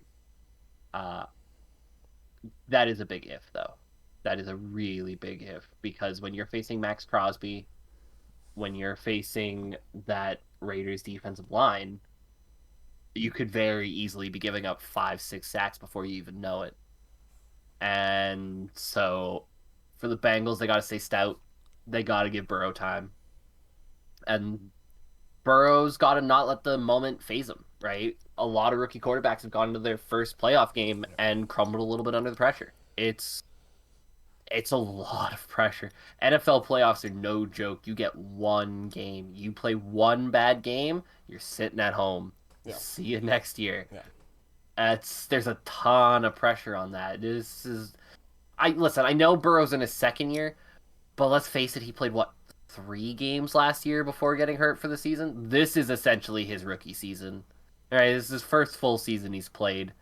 He he's gonna be feeling a lot of pressure going into this game. That being said, ain't like Joe Burrow's not used to big games, right? Like national championship game at this point in time with the amount of eyeballs that are on that, Hell, that you probably there's probably more pressure on you there than a lot of playoff games, right? Like until you get to deep into the NFL playoffs, that national championships game is going to be watched by more people, Yeah, right? Until you yeah. get to right around, conference championship Super Bowl, I'd be willing to bet that the viewership numbers of the national championship are higher. So, Yeah, I suppose it depends on how you take the pressure, right? Yeah, maybe yeah. eyeballs, absolutely, but in like maybe a play-by-play basis, I think Oh, of course. the pressure starts to mount in the pro league, right? I think But if you pretty can get quickly, into that mindset of like this right? game's no bigger than games I've played in the past. Yeah, Right, this game's not bigger than 80,000 people at the Superdome for the national championship, right? Or like if you can get to that mindset, then you'll be okay. Right? You'll be able to handle that pressure. Um so uh, yeah, it'll be interesting to see. I don't like I mean, and when this is kind of an interesting point though. I don't know, man. Like anything college is not your career, right? I mean, great if you remove like injuries and stuff like that from the deal, but you're still talking about a college football game versus a game that has the potential to define your career going forward, Okay, so let me right? counter argument that. Joe Burrow goes into that national championship game, goes 11 of 29, throws 4 picks. Right. Do you think teams start to look at him and go, this guy can't handle pressure situations. Maybe we don't want to draft him. Maybe he's not the guy we thought he was. Is that not affecting your career more than this playoff game will? Because you've already had the great season that got you there? I mean, yeah, it's not like the college game can't affect maybe your draft stats or something like that. I don't think, unless you're already kind of on the fringe, I don't think you completely play yourself out from having the potential to go in. And I mean, when you're talking about top draft picks, I mean, shit. Sometimes you're gonna you potentially play yourself out of a bad situation if you know what I mean. Like you Yeah. play yourself out of a top seed, you go to a Yourself out middle. of getting hurt 3 games into your Cincinnati Bengals Hey, career, man. look, I'm Mac Jones, and the Patriots just picked me up. Look at me, I'm winning football games. Like this couldn't fucking happen in Jacksonville. Um, I No gotta one likes fucking work Trevor with Urban Lawrence Meyer. anyways. I gotta work with Urban Meyer. I specifically tried to avoid this cocksucker my entire collegiate career. I gotta fucking. He's my head coach in the pro league. This is bullshit. Um, but no, like, I think there's obviously that kind of status, but it's like I don't know. You're out there, and granted, the rules are now starting to change with the NIL is it called And for yeah, college? name, image, likeness. Exactly. So this isn't You can exactly the case anymore. Players are going to be able to start making money off of their play and their name in the Yeah. college ranks. But prior, Well, for all those years, you weren't, and you. Cap, do you want me to blow your mind? They absolutely were. Well, okay. You're not blowing my mind with that. We're talking about in all the official regards, that sort of, like officially. But we know, yeah, absolutely. Fucking bags were handed off. Oh man, of course. Um, yeah, great point. So, Joe basically, Burrow in his like senior year of university was driving a Benz. yeah, I mean, You think yeah. he bought that university? Come on. Oh, his parents must be very well off. um, but so, but like, but these are the things. Like, right now, Joe Burrow is for the foreseeable, quite a long future for this Bengals team, the quarterback of the franchise. Bengals Uh, hope so. exactly, and this is just like it's a defining game. You're talking about after your rookie contract, getting re-up for that second one. Do they want to keep you around? Like if you're winning playoff games for them, you probably keep kept around. It's just I just feel like it's just college you have to take it seriously. I went through the fucking whole song and dance myself, got my goddamn degree, but at the same time it was still just like it was school. It wasn't my job. It's like my job I take like in my career, there's a certain responsibility you bring to it that you I don't know. As a kid, you just don't have it just simply being a kid, simply being a fucking 19-year-old, 20-year-old kid. You just might not have that built up yet to really like have it mean that much to you. I guess is what I'm thinking. So let me catch 22 that argument Sure. because I have a different perspective than you because I played college sports, right? Because I played college soccer.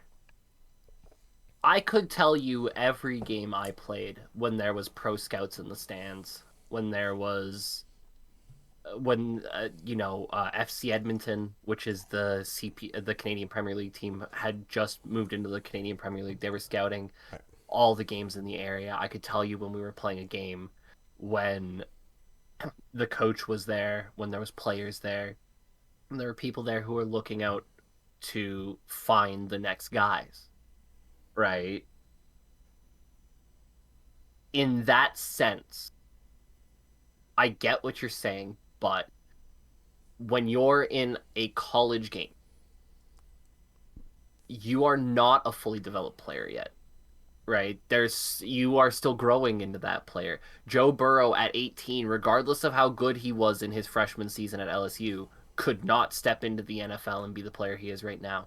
Yeah. He still needed that time, right? You see it a lot in the NBA, right? I know we're so used to the NBA, the rookie comes up and plays great. But even look at where Luka Doncic was in his rookie season compared to Luka Doncic now, right? Luka Doncic went from being a good NBA player to one of the best NBA players, right? You still need that time. So when you're in that situation and you're playing, I don't know, for me, maybe it was like U of A, right? We're playing U of A. And you've got the coaches from all the pro teams in the Alberta area, right? All the CPL coaches, when we would go to Calgary, we'd get the CPL coaches from Pacific and stuff like that would come out to those games.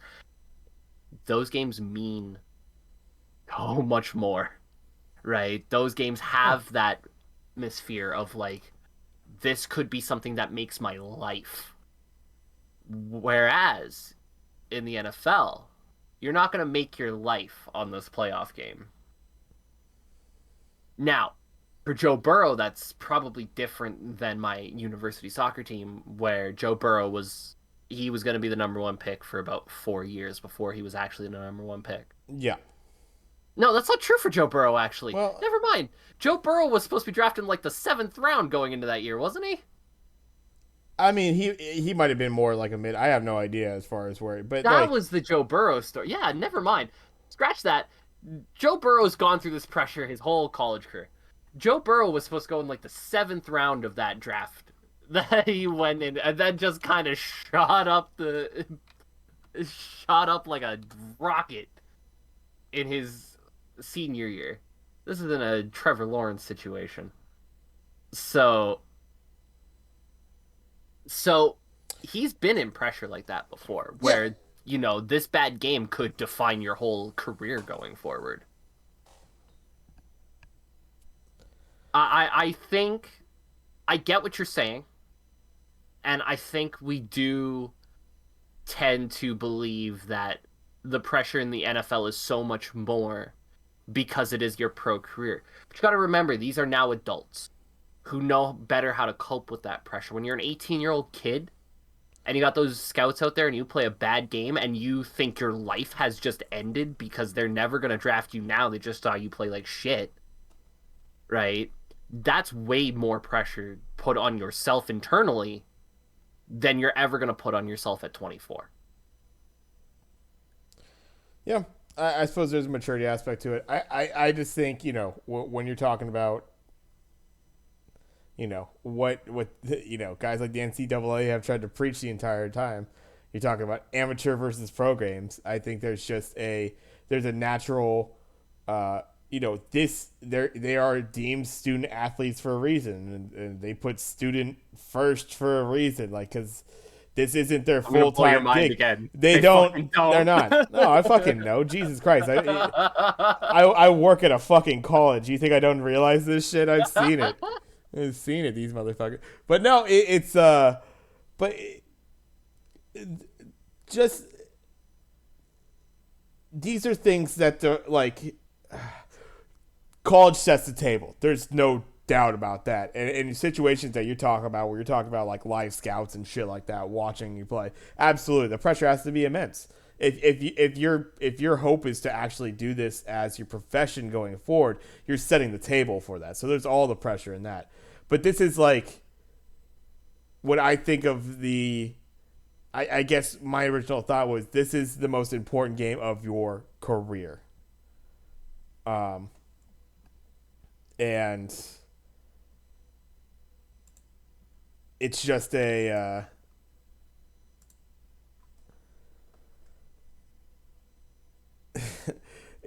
just a very interesting like if you don't win this game right now, I guess it doesn't make or break Burrow's career. It's like, okay, you got the Bengals there through the regular season. You could probably um, you would think that they're going to be pretty competitive in the seasons to come. So I guess it's not the end all be all for Cincinnati and Burrow in this specific game. But if it starts to become a pattern, you get a little bit of the Matt Stafford effect. This guy's been great. He can do it in the regular season, but when he comes to the playoff, he hasn't won a fucking thing. Da, da, da, da. And like that starts to become your career. That starts to become your legacy. And I guess there's a certain amount of pressure that you put yourself on that. But that's a great point.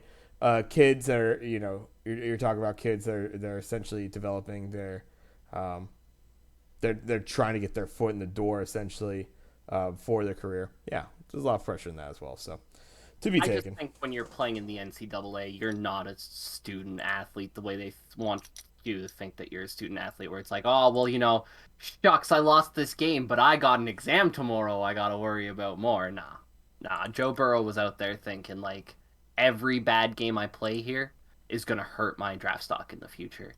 And when he's in that national championship game, he knows that, like, it's it's just an all or nothing thing for him to a certain extent, right? Not that it's going to keep him out of the NFL, but this could make his career, especially a guy who was never the number one guy until that last season where he really just started to get on the come up and really push up the draft board, right? I'm not saying there's no pressure on Burrow. I just think this is the kind of pressure he has dealt with before. Yeah. And we'll see. So I mean, going into this game against the Raiders, I think they have. I mean, obviously, given the 5.5 point favorites, I like them myself against this Vegas team, but I think there's a lot of factors. Like, I really think it's this Vegas offense that's gonna be a major factor into it. One interesting thing, this this Vegas team has constantly been shooting themselves in the foot as far as offensive penalties. This team.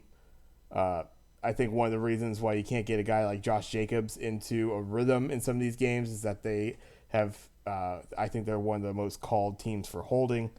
Then you put yourself behind the 8 ball and you put that on a guy like Derek Carr. You can't really get it going. So they've kind of self-stalled their offensive lot. On the flip side, Cincinnati is actually one of the most penalized defensive teams in the league.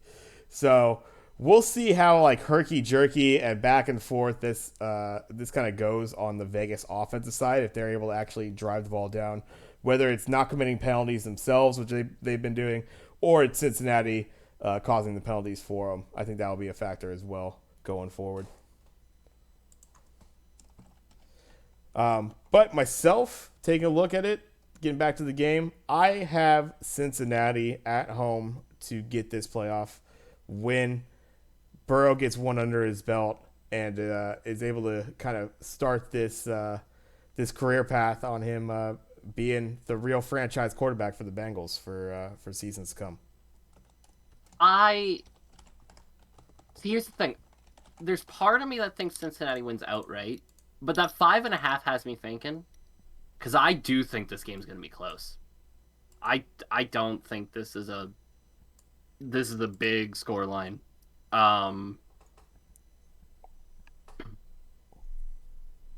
I'll say Cincinnati because I think they'll win.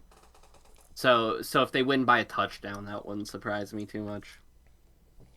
But I'm this is to me the maybe the hardest game to pick of the playoff first round for sure.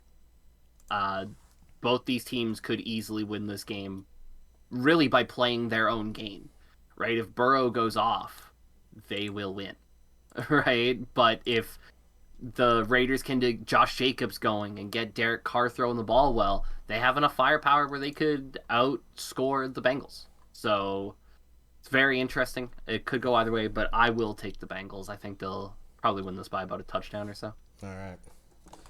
Both on the Bengals for the opening game here. And yeah, we kind of got hung up on Burrow and Cincinnati. I think that's an important topic though, especially for a franchise that's been. I mean, granted, it's not like Raiders have had any stellar success recently. They've been very middling, and they've had so many seasons where they have fallen and backed themselves out of the playoffs. They actually played pretty like they won games at the end of the season to put themselves in the position to even make these playoffs. They look completely dead, and so it's impressive that the Raiders are even here. But I think this is a pretty meaningful game for the Bengals, and I expect them to show out. They've been very impressive this entire season, so I hope they take this one at home. Should be a great game though, and a great way to open up the playoff weekend. That'll be tomorrow afternoon, 1:30 Pacific kickoff. We'll go into the next game here later the afternoon into the night. We got a 5:15 Pacific kickoff. We got the Buffalo Bills playing host to their division rival, the New England Patriots. Buffalo getting -4.5 at home, having secured that NFC division title. This one's going to be obviously, division opponents. This is going to be their third game. Everybody knows the tornado that they played through in that first one. Buffalo, in their most recent contest, was able to take it against New England in Boston there. New England's actually lost 3 of their last 4, given, they probably weren't trucking out the full team there against Miami. And their one win coming against Jacksonville Jaguars team, which we know how beat up they are. So they've actually taken quite a string of losses here without looking too good recently. While Buffalo, coming off 4 straight wins, 3 of those teams were expected wins there for the Bills, so they just handled business for the most part. Patriots without Isaiah Wynn, by the way. I don't know if you had caught that, but that is a pretty big loss on their offensive line. Yeah.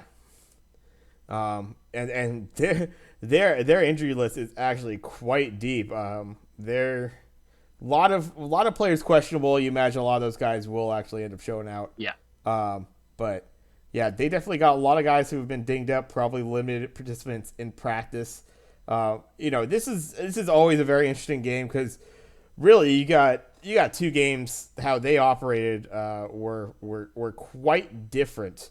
Plenty of offense, much more flowing game obviously when they played at New England there, and that game in Buffalo was ugly and as tough on the offense as could be.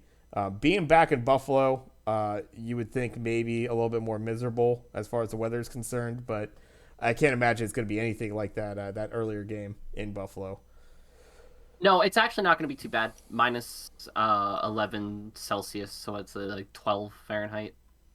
Yeah, so cold as shit, but yeah, maybe not a tornado. A little bit windy, but nothing too serious. It's 12 to 13 mile an hour winds kind of thing. Not talking about like the 30, 40 mile an hour winds that they were dealing with the first game. I know this is in Buffalo. I know the Bills are favored by 4.5. I have so much trouble betting against Bill Belichick in this game. It is a factor. It has to be a factor. even more than in the regular season, a good coach can really steal you some games. And Bill has been there before, right? This is nothing new for Bill Belichick. Uh, he has done a lot with this team, and I think he deserves a lot of credit for it. I know I talked about it when we were talking about Coach of the Year nominees, and I had thrown Bill Belichick's name out there as somebody who deserves some consideration for it, because this team should not be where they are. I know the Bengals get a lot of the love for being the team that should not be where they are because they're the Bengals and they won their division. But let's be honest. Nobody had the Patriots making the playoffs this year. Be honest with yourselves. You didn't. Not with a rookie quarterback. No. Not with the list of who are they running backs they trot out.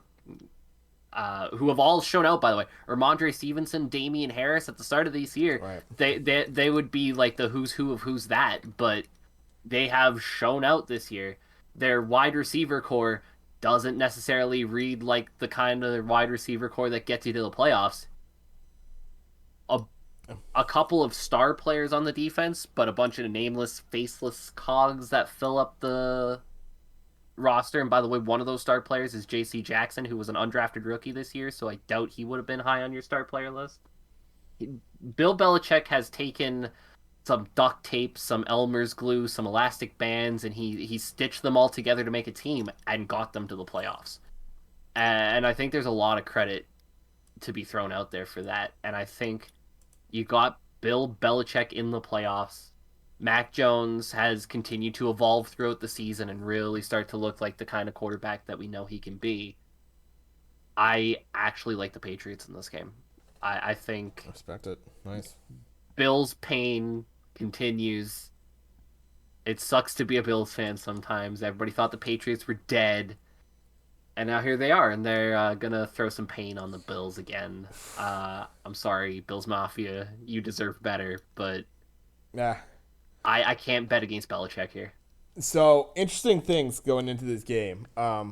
Being in Buffalo, this is kind of interesting. If you take a look right now on SeatGeek or any ticket redistribution website, it is amazing. If you know anything about SeatGeek, it's green dot means good deal, red dot means bad deal. It is green dots all over the stadium. There are good deals. You can get a seat anywhere you want. One of the reasons for this is you have a large section of at least about 20% or so of Buffalo Bills season ticket holders are Canadian residents. Can't cross the border. Can't cross the border very easily. You can. You have to test out, though, and it has to be the right kind of test. So basically what's happening right now is a good chunk of their season ticket holder base who would have priority in getting a lot of these seats is not able to actually get across, or it's just too much of an issue. So this is going to be very interesting in terms of how I don't think it's going to be sea of red in LA like the Niners Rams game was, but it's going to be very interesting to see how much Boston shows out to this game. Those Boston fans are kind of crazy. They might do it. And I mean, you get like good tickets for like $30, dude. I couldn't imagine being able to go to an NFL playoff game for like $30, but apparently you can in Buffalo. Legit, some of these prices are crazy. Like if I wanted to sit legitimately 50 on yard? the 50-yard line front row, Hondo, I'm paying like $150. Oh, that's fucking awesome. Like to the point where that's a hell like, of an experience, dude.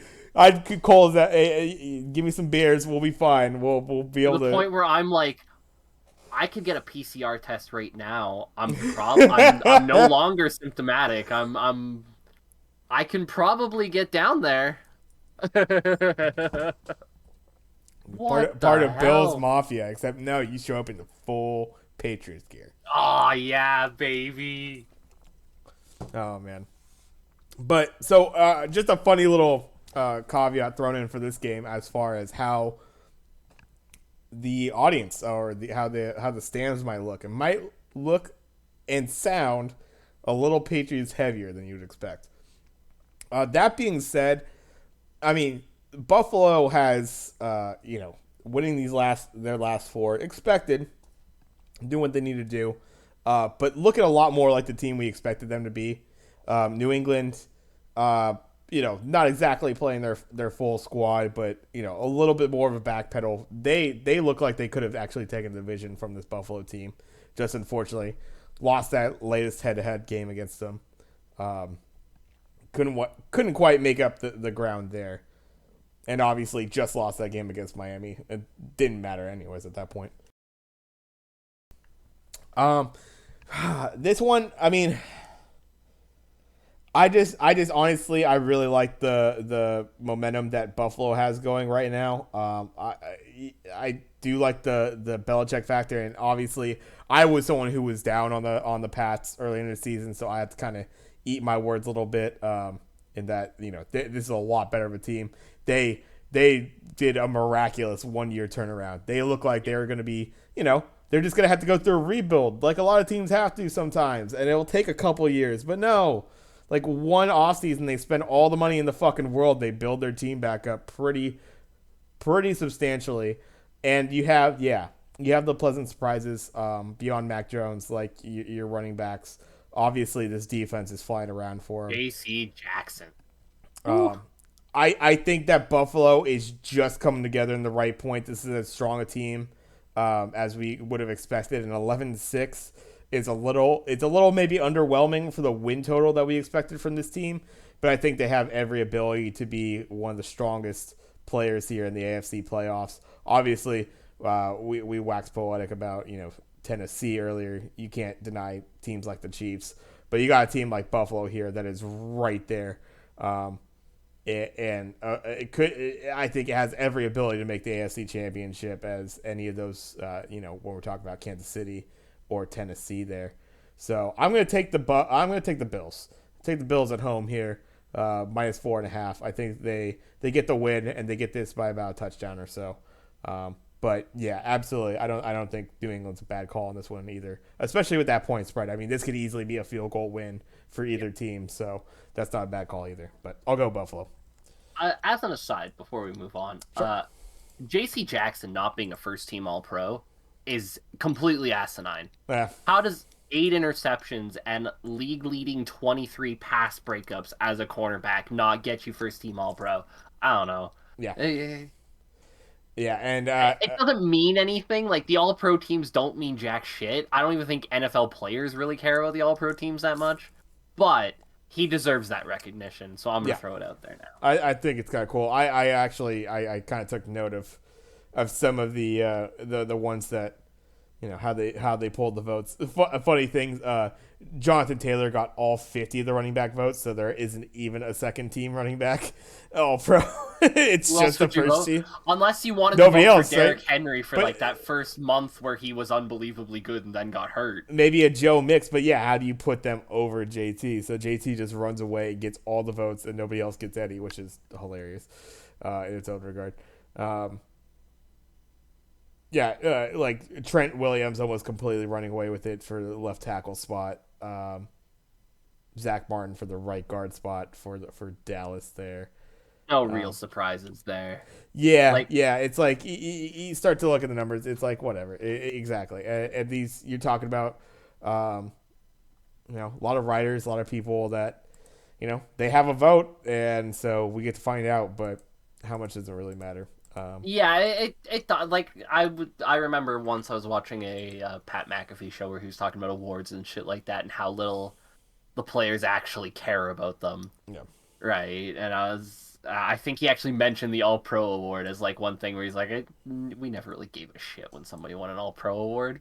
yeah, Um, but it was just something I wanted to throw out there because, like, listen, no disrespect to Trayvon Diggs and Jalen Ramsey, who are both fantastic, but J.C. Jackson was better than both of them this year, and they both got there on their name. So I think that kind of just describes the problem with the All-Pro voting, doesn't it? we'll keep it moving. Let's go on to the next game here. We go into the Sunday slate, in which we got 3 games. Start off in the morning, at least for my neck of the woods. 10 a.m. kickoff on Sunday here. Philadelphia going into Tampa Bay to play the Bucks. Buccaneers getting -8.5 here at home. Obviously, Philly they actually had this locked up before the last week's game, so they take a pretty ugly looking loss to Dallas in which they're not trying to. They didn't play Jalen at all. I think they went Minshew the entire way, and I guess they kind of hung in there a little bit at first, but yeah, Dallas ran away with that game pretty quickly. Um, Tampa Bay, obviously, they've had all sorts of crazy turmoil, but despite that, still a 13-4 Tampa Bay team that still was able to secure that second seed. What do you think of going into this game for Tampa Bay, returning Super Bowl champions, trying to get back there again with this, pretty hot Eagles team? I would say, a surprise for most. They had some really ugly games early in the season, and Yeah, now that's the looking only good. reason it's a surprise Yeah, is because of how they started, right? I think if you had told me the Eagles would be a wild card team coming into the year, I wouldn't be surprised by that per se.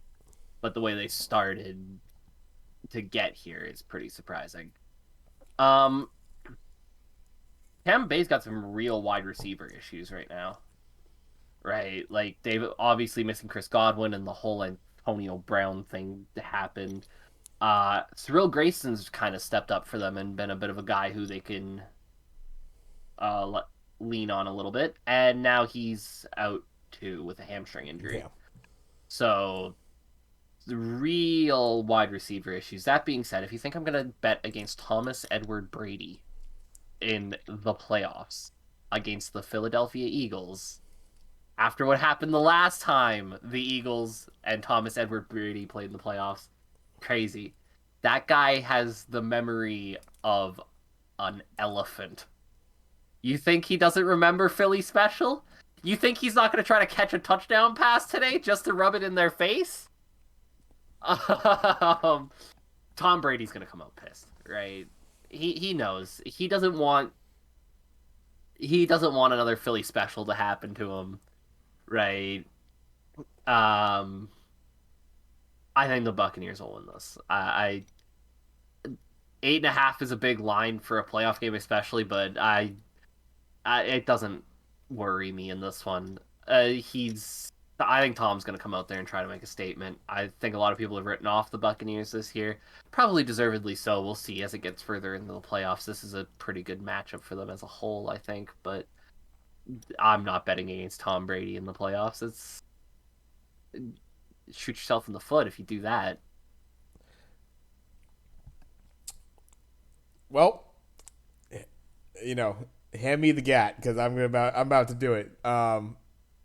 I am actually going to take Philly right now on this, and the points is a big reason. 8.5 points is a huge spread. I kind of throw that Dallas game out for the Eagles. You have to. They played their second team. Exactly, and if you take that, then obviously you're talking about games against Washington, both the New York teams, but teams that they're able to keep pretty well down as far as on their offensive side, keeping all those teams to less than 20 points. Tampa Bay had a weird the close game against the Jets, the second and last game of the season. Stomp Carolina as they should to end the season there. My only thought for this is that if the Eagles are able to somehow defy, I think you gotta really work some scheme wise. You gotta probably get some nice little like double ups on Vita.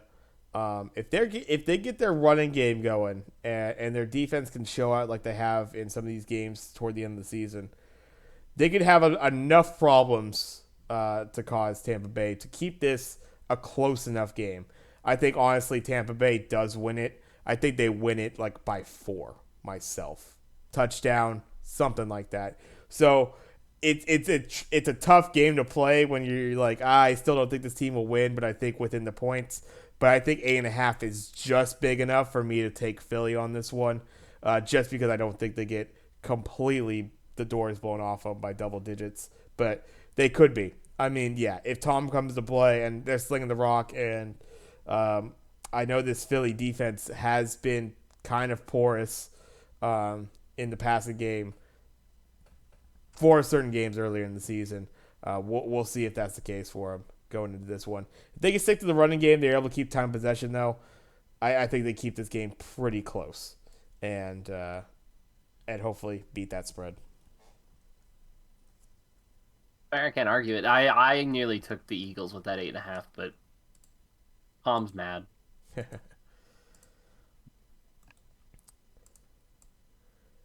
And let's just keep it moving on to the next game of the slate on Sunday.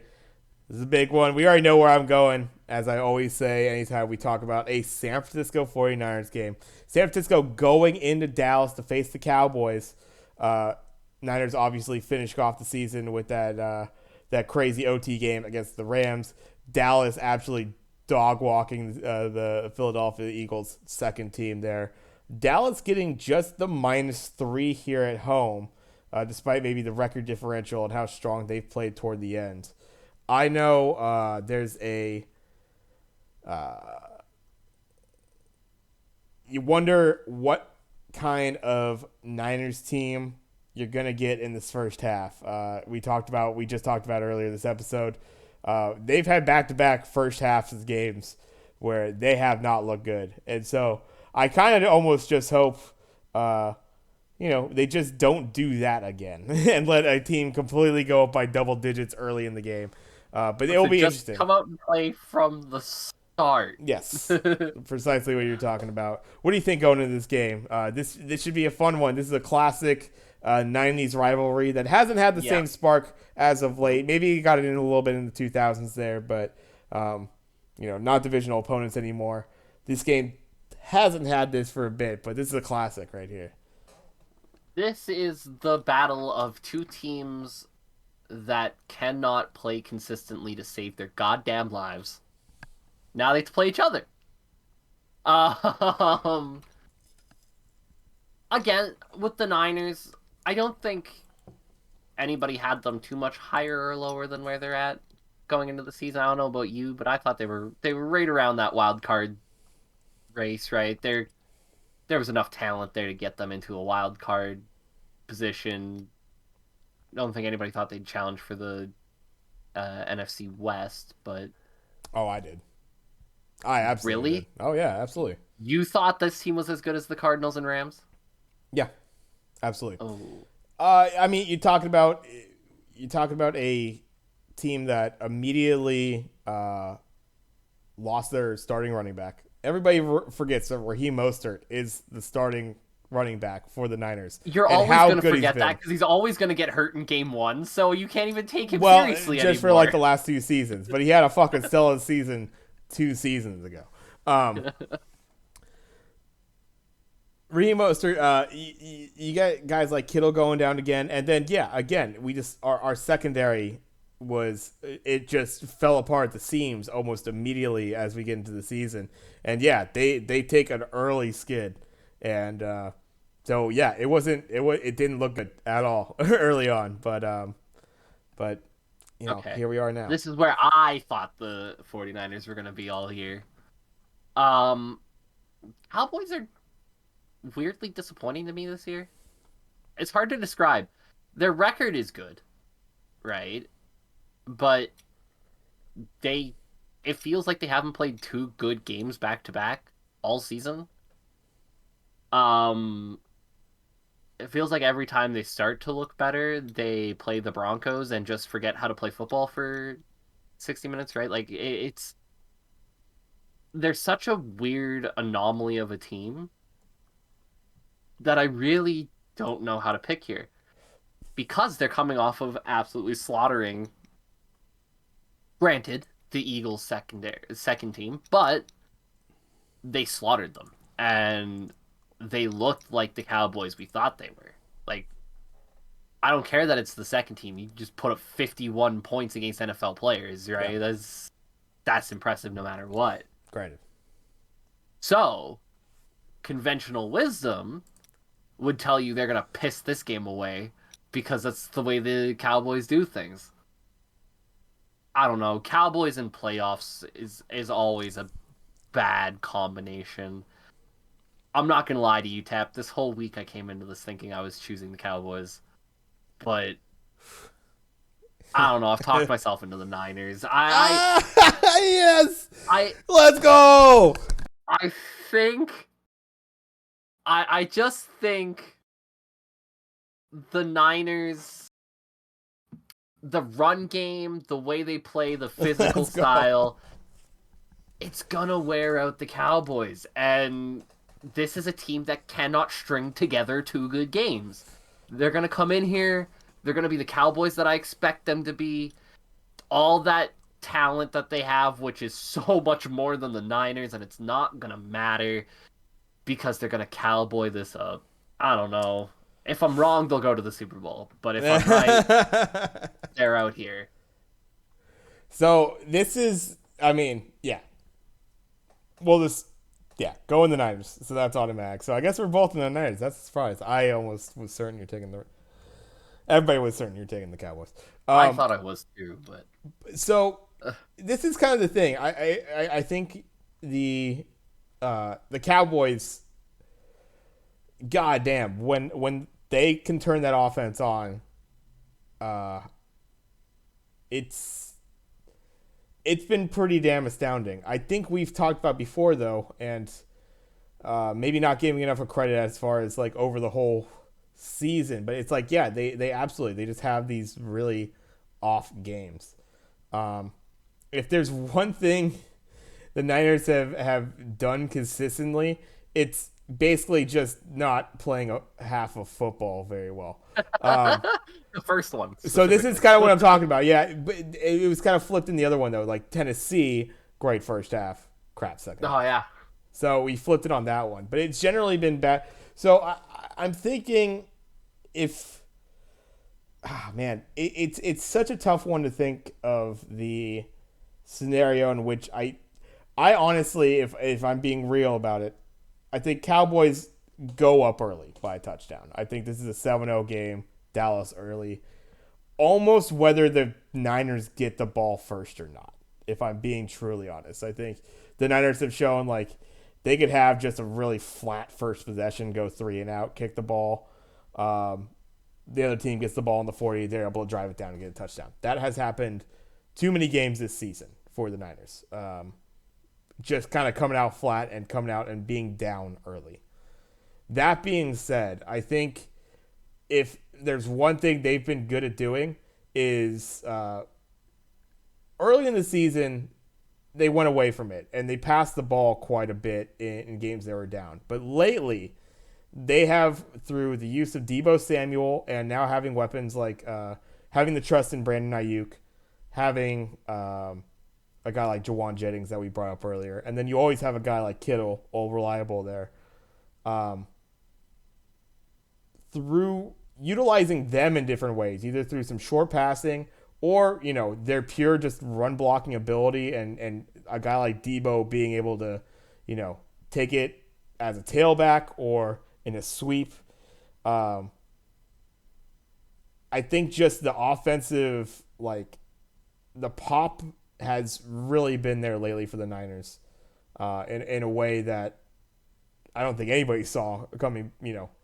We all like Deebo, but to have him as such a tool as he's been in this season, it'll be very interesting to see if Michael Parsons has been an absolute stud for the Cowboys as far as a rookie is concerned. But this will be very interesting how he plays against a Kyle Shanahan-led offense that has really, it seems like, all their tools operating for him.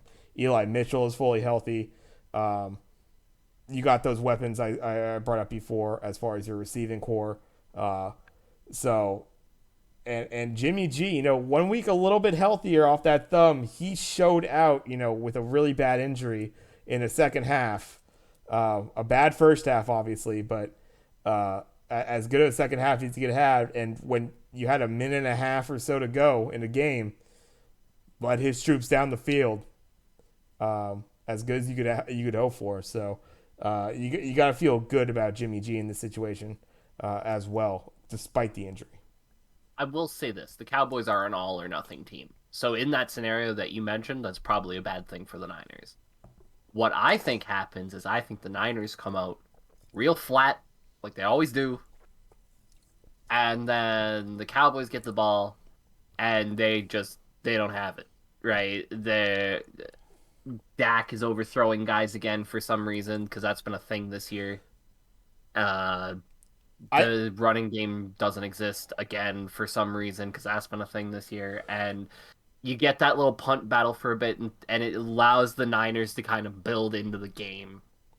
I mean, And that defensive line for the Niners right now, you're talking obviously like Nick Bosa is kind of your highlight guy, but you got guys like DJ Jones stepping up. Eric Armstead all of a sudden really played. He came out in that last game and fucking with an absolute, he's crushing it.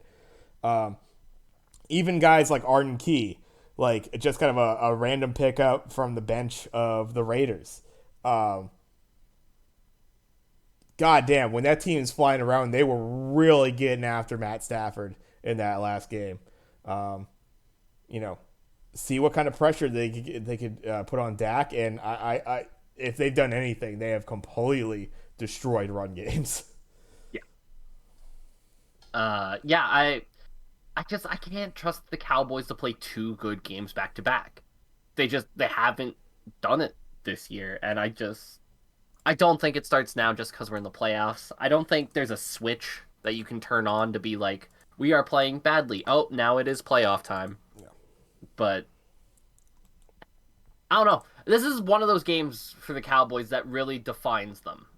Because even if they play poorly and lose, that is still a problem. The Cowboys need to prove that they can string together good game after good game after good game because they haven't done that this season at all. Coming off of a good one against the Eagles, they need to build on that if they want to prove that they have something to give in the NFC. Because right now, there's a clear number one in the NFC and a chasing pack of teams behind them that all look like they have problems. So, what happens from there, we'll find out. Yeah. I mean, yeah, it's kind of interesting. I mean, given the records, like Tampa Bay and Dallas look like pretty damn good teams, but yeah, um, there's definitely just been some spotty play that's happened to them throughout the season. That yeah, you wonder if that's going to carry them through the playoffs. Um, Here's a team. We'll go in the next game right here. The team that probably shouldn't even be in the playoffs, but somehow they snuck in. I almost know how this is going to go, and yeah, this might be a complete wash. Last game, late game, I should say, on Sunday night, we got the Pittsburgh Steelers, 9-7-1, going in to Kansas City to face the Chiefs at 12-5, and kind of reflecting of that record of 12-5. Chiefs getting 12.5 minus 12.5 at home there for the spread. Even yeah, I nobody could really feel good about Pittsburgh. The only reason you could feel good about Pittsburgh is because they have a 12.5 point spread, right? yeah, That's yeah. about it. No, you're not picking Pittsburgh to win. You're picking Pittsburgh to not lose by 13. Yes. If you're picking Pittsburgh in this one. But fuck that, I'm taking the Chiefs. Oh, absolutely, 100%. Listen, I'm gonna start this off by saying I got nothing against the Inzers. I've never been to Pittsburgh, but I hear the people there are lovely. Maybe I don't know. It depends on who you talk to. Yeah. But they love their football. They love their hockey. I respect the fan bases, but your quarterback's a walking piece of shit and deserves nothing good to happen to him. So I hope he made the playoffs just to get his knee broken in this game at some point and end up throwing like 8 picks. I don't care. I don't like wishing injury on people because I think that sucks. I had a serious injury that ended my hopes of having any kind of sporting life, and Yeah. it sucks. I never want to Well, wish that on people, but Ben Roethlisberger fucking deserves it. yeah. I'm so sick of this Ben Roethlisberger parade of, oh, Ben Roethlisberger, last chance in the sun. It's gonna be fuck that. I hope he throws all of the interceptions. Chiefs are gonna win this by 20 plus. It's not even gonna be a contest. Well, yeah, and yeah, this is looking to be a route. If there's one thing you could say about Big Ben, no matter what the situation, he will not be denied. Uh, yeah, and so Big I Ben, mean, I mean, yeah, you are not wrong. he's he's determined to get what he wants, and he wants a playoff win to go out on. I just don't see it happening. The Chiefs have He really, will force the outcome that he yeah, desires upon whoever wants it and he doesn't or care. not. He doesn't care what you think about it either. um, I fully expect. I mean, the Chiefs are really coming on. Obviously, Mhm. throughout this season. We've brought it up a few times in the show. Just all the reason to be not the division winner this season, and now sitting at 12-5 at the end of it.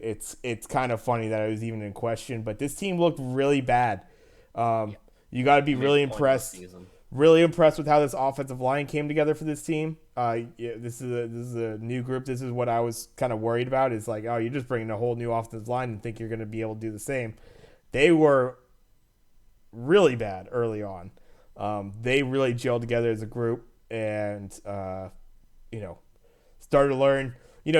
I think it's kind of it's two things. I think obviously you have to gel together as a group as an offensive line unit because you are having to work in tandem with the four other players yourself, but also they have to when you have a guy like Pat Mahomes, it's a little bit more of it's a unique style of pass coverage that you have to have, and I think they've had to adapt to that a little bit as well. And they seem to be gelling at the right time. And obviously, that defense has come together. Worst defense by far early in the season, as far as every metric. Yardage, points, turnover differentials, all that stuff. And, they have come together quite well as the season's continued. So, no reason to think that they won't continue that momentum going into this game. Hosting, looking to probably just put their foot down. 12.5. It's a giant spread. I still got to feel like the Chiefs are gonna handle business and win this by a couple tutties. And and they will, depending on how it truly shakes down. I guess likely, well, depending on New England and depending on how it finishes between those teams, you're talking either you're hosting potentially the Pats or you're hosting the Raiders and the Bengals there. Got to feel pretty good about that if you're a Yeah. Chiefs fan, honestly. So I see them continuing their dominance and that's going to be very interesting. I mean, I honestly don't think there's it's going to be tough for anybody going into KC right now to pick up a win on this Chiefs team. I feel.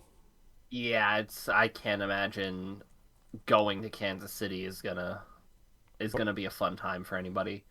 Um, the way that they've been playing the last few weeks, they look like the Chiefs of old again. Yeah, And really, if you're gonna beat the Chiefs, you got like the thing with that Chiefs offense is there's so many weapons, right? Like you can't. We talked about it with the Falcons, where the Saints double covered Kyle Pitts and literally said anybody else beat us. You can't do that with guys like Tyreek Hill or Travis Kelce because they have so many options out there of guys who can get the ball and make a difference. That especially a Steelers defense that is good against bad teams, but has also given up its fair share of points against good teams, including 36 against this Chiefs team about a month ago. I can't see them holding out for too long. yeah. and the Steelers' offense is shit. So I don't see where the Steelers come good in this one. Gotta say, I agree. And let's go from the class of the AFC West to the top two of the NFC West. Arguably the craziest division. Obviously, three teams going into the playoffs on Yeah. the NFC side there. We got the Arizona Cardinals going into LA to face the Rams. Both teams actually coming off of losses in their previous games, so a little bit of a backpedal, you could say, a little into the playoffs here. The Cardinals, we've talked about previously, they have really backpedaled. They are losers of 4 of their last 5 right now. Losses to teams like a Detroit, and the one Yeah. win against Dallas just barely sneaking that out. Rams looking a lot better and just taking that loss against the Niners after a crazy kind of second half collapse by the Rams there. Rams right now getting -4 there at home still, though. Better record and being the home team. Kind of not surprised by that, but I feel like this is even a closer game than a -4. I don't. Uh, I've mentioned it for the last couple weeks. I feel like this might be a thing the Cardinals do. Yeah. They collapsed hard last year.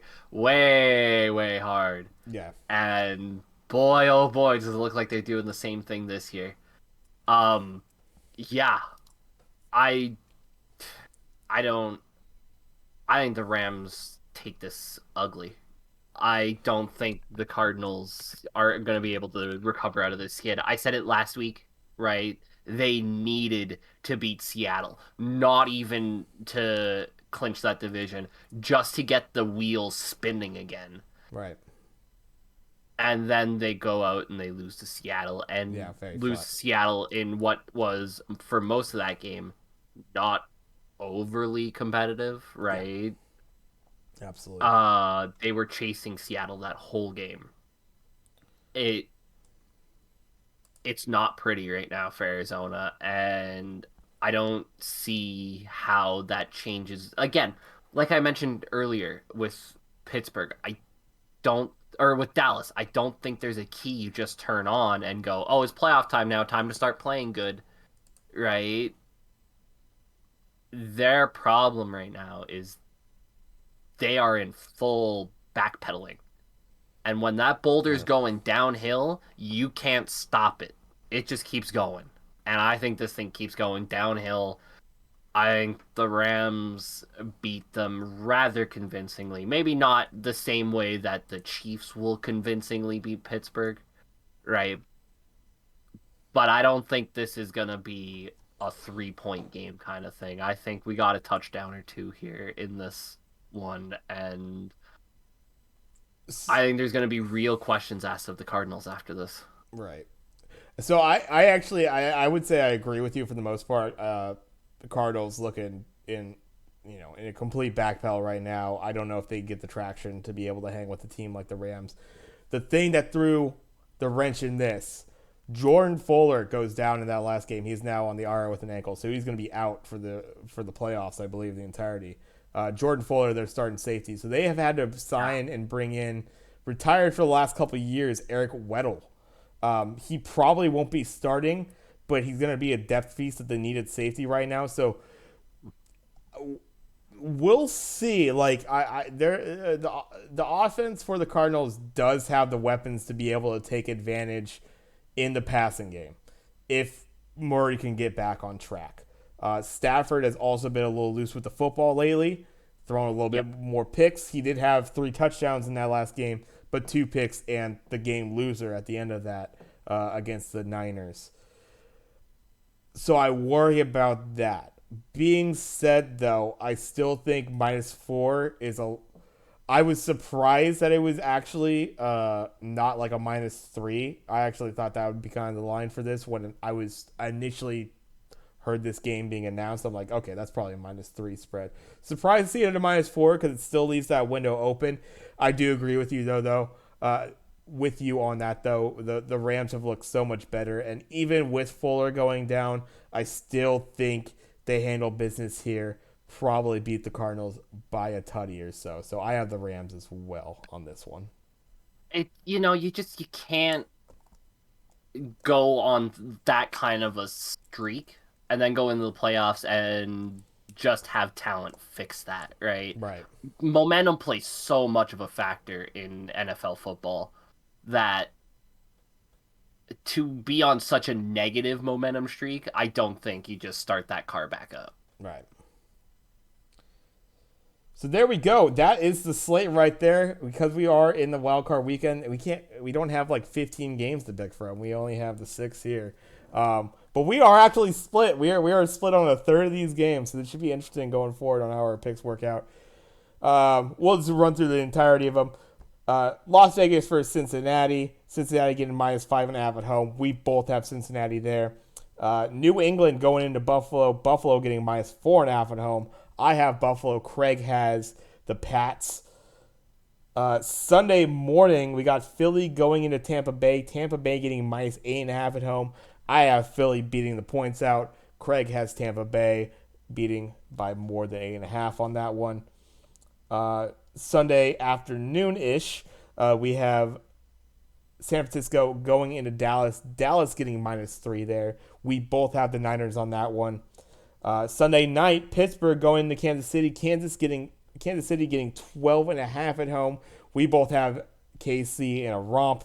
And Monday night football on Wildcard Weekend as the finale. NFC rivals. Arizona going into the Rams. Rams getting -4 at home. We both have the Rams on that one. So looking forward, if some of these shake out, we have potentially right back to a.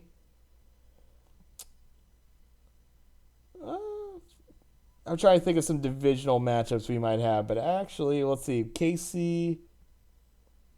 KC Raiders might be one then if the Raiders are able to pull it out. But we'll see as we go forward. To be determined. I'm looking forward to it. 3 awesome days of football. No games overlapping one another. So yeah, just football all the time. I'll be watching on my channel here when we play some games and stuff. So should be fun to check out. Is there anything else you want to cover? I think we kind of covered the whole boat of it right there. I didn't have anything else. We talked about some of the All Pro. All Pro. It's kind of fun to look at, but it's no big deal. We hit on the head coaching, so I think that kind of covers it for my topics for the week. If you had anything else, I'm not too sure.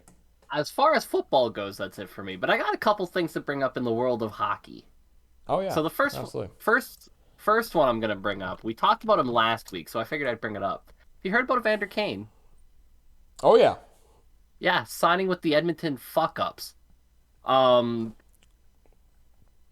Allegedly, this is very close. Supposedly, he's going to sign with the Oilers at any point now. He's in Edmonton right now. Listen, I get it. I get the fact that the Oilers are struggling right now. Yeah. And that they could really use some help. But Jesus Christ, he just got released because he's such a cancer he couldn't even work on an AHL team. And you're going to bring him in? Yeah. This is the guy that turns it around? I don't know. Like, I get it. He's going to be really cheap because... I mean, there is a reason he's going to be really cheap. And he is supremely talented, but my God. Like, at some point, he's got to prove that he can actually be a decently functioning human adult before he gets another chance at an NHL team. Well, would be my thought. Yeah, I don't know. I think 2 things come up for me for this. So, one would be, the idea we kind of brought up when we've talked on Kane previously. It's like, hopefully, a change of scenery and people looking out for him could turn things around for him. You hope, because it's a lot of personal mistakes, a lot of missteps in how he's operated personally. Yeah. That have really hurt him, and despite whether San Jose and the Sharks organization was going out of their way to do it and he was shrugging it off, or they weren't doing as much, whatever that case is, we'll find out, I guess. But sometimes just going to a different place, it might put you in the right mindset. The other thing that kind of interests me is given like the strictness of operating in Canada right now and how he has tried to like skirt COVID protocol, how the fuck is that gonna work? Like, this is a guy who's already been busted twice for fucking around with this stuff, and you're going into you're going to a team that is gonna have stricter protocols for operating, and you're gonna be crossing borders a lot more continuously, as as far as like away game stuff are concerned. I don't even know how that will work really logistically for them by any means, but Well, and one of the things was a fake COVID vax card, right? Yeah, If exactly. he's unvaccinated, that's going to make this even harder. yeah, like I don't And understand how that works exactly, how that's going to shake out for him. So it doesn't work. logistically, it doesn't make any sense to me, honestly. It doesn't work is the problem. But we're run by a group of monkeys who don't know how to run a hockey team, so listen, Ken Holland, I know we don't usually delve much into like the NHL front offices and shit. Ken Holland running the Oilers is the equivalent of Bill O'Brien. Like, if you want an NFL comparison level of talent to actually run a team, Bill O'Brien. Right. He won a Stanley Cup in like 2010, 2011 with the Detroit Red Wings. In the last 10 years has not made a single decent move and is still coasting off of that cup win. That's why I think Matt Nagy, by the way, gonna be a head coach next year. You'd be shocked how long personal accolades carry you. I'm playing my 2 year Burrow, sneak in, and then you get back into that head coaching. No one even remembers. That's what I feel. But yeah, we'll see. There's not much else to say about the Kane thing, really, right? Like, it's dumb. Yeah. It doesn't make sense. It's kind of dumb. Yep. But we mentioned it last week. Supremely talented people are going to get more chances than they deserve. Right. Now, from something a little bit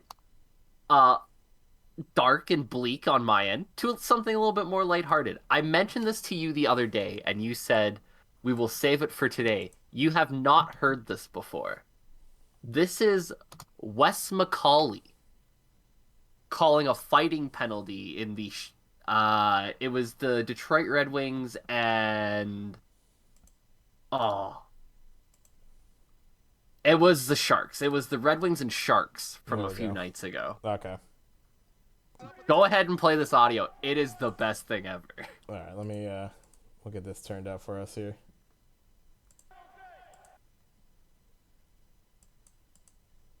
Gotta be able to turn this louder. Hold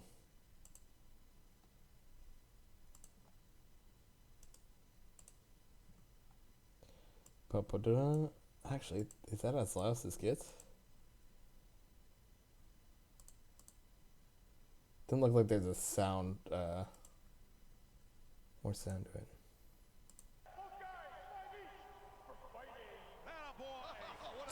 it. Oh man, let's see. If I could pull up this in a different channel, maybe I get some more volume on it. Cause that clip is just very quiet for whatever reason.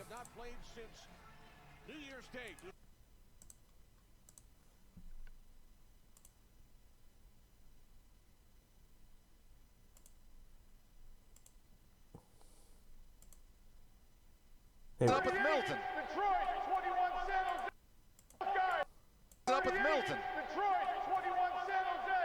Both guys, 5 each for fighting. That's really good. 5 for fighting. Way to go, Wes. Fighting! He does like the whole hand motion with it too. Wes McCauley, in case you guys don't know, that's the referee here. This guy does this all the time. He had a classic time where he was mic'd up once, sent a guy to the box, and he goes, and the guy looks at him and goes, "For what?" And he looks at him and goes, "You can't do that, guy. Come on." And here we go. We'll get you one more time, a little bit louder. One more time for you folks. Up with Milton. Detroit, 21 San Jose. Both guys, 5 each for fighting. Attaboy. What a call.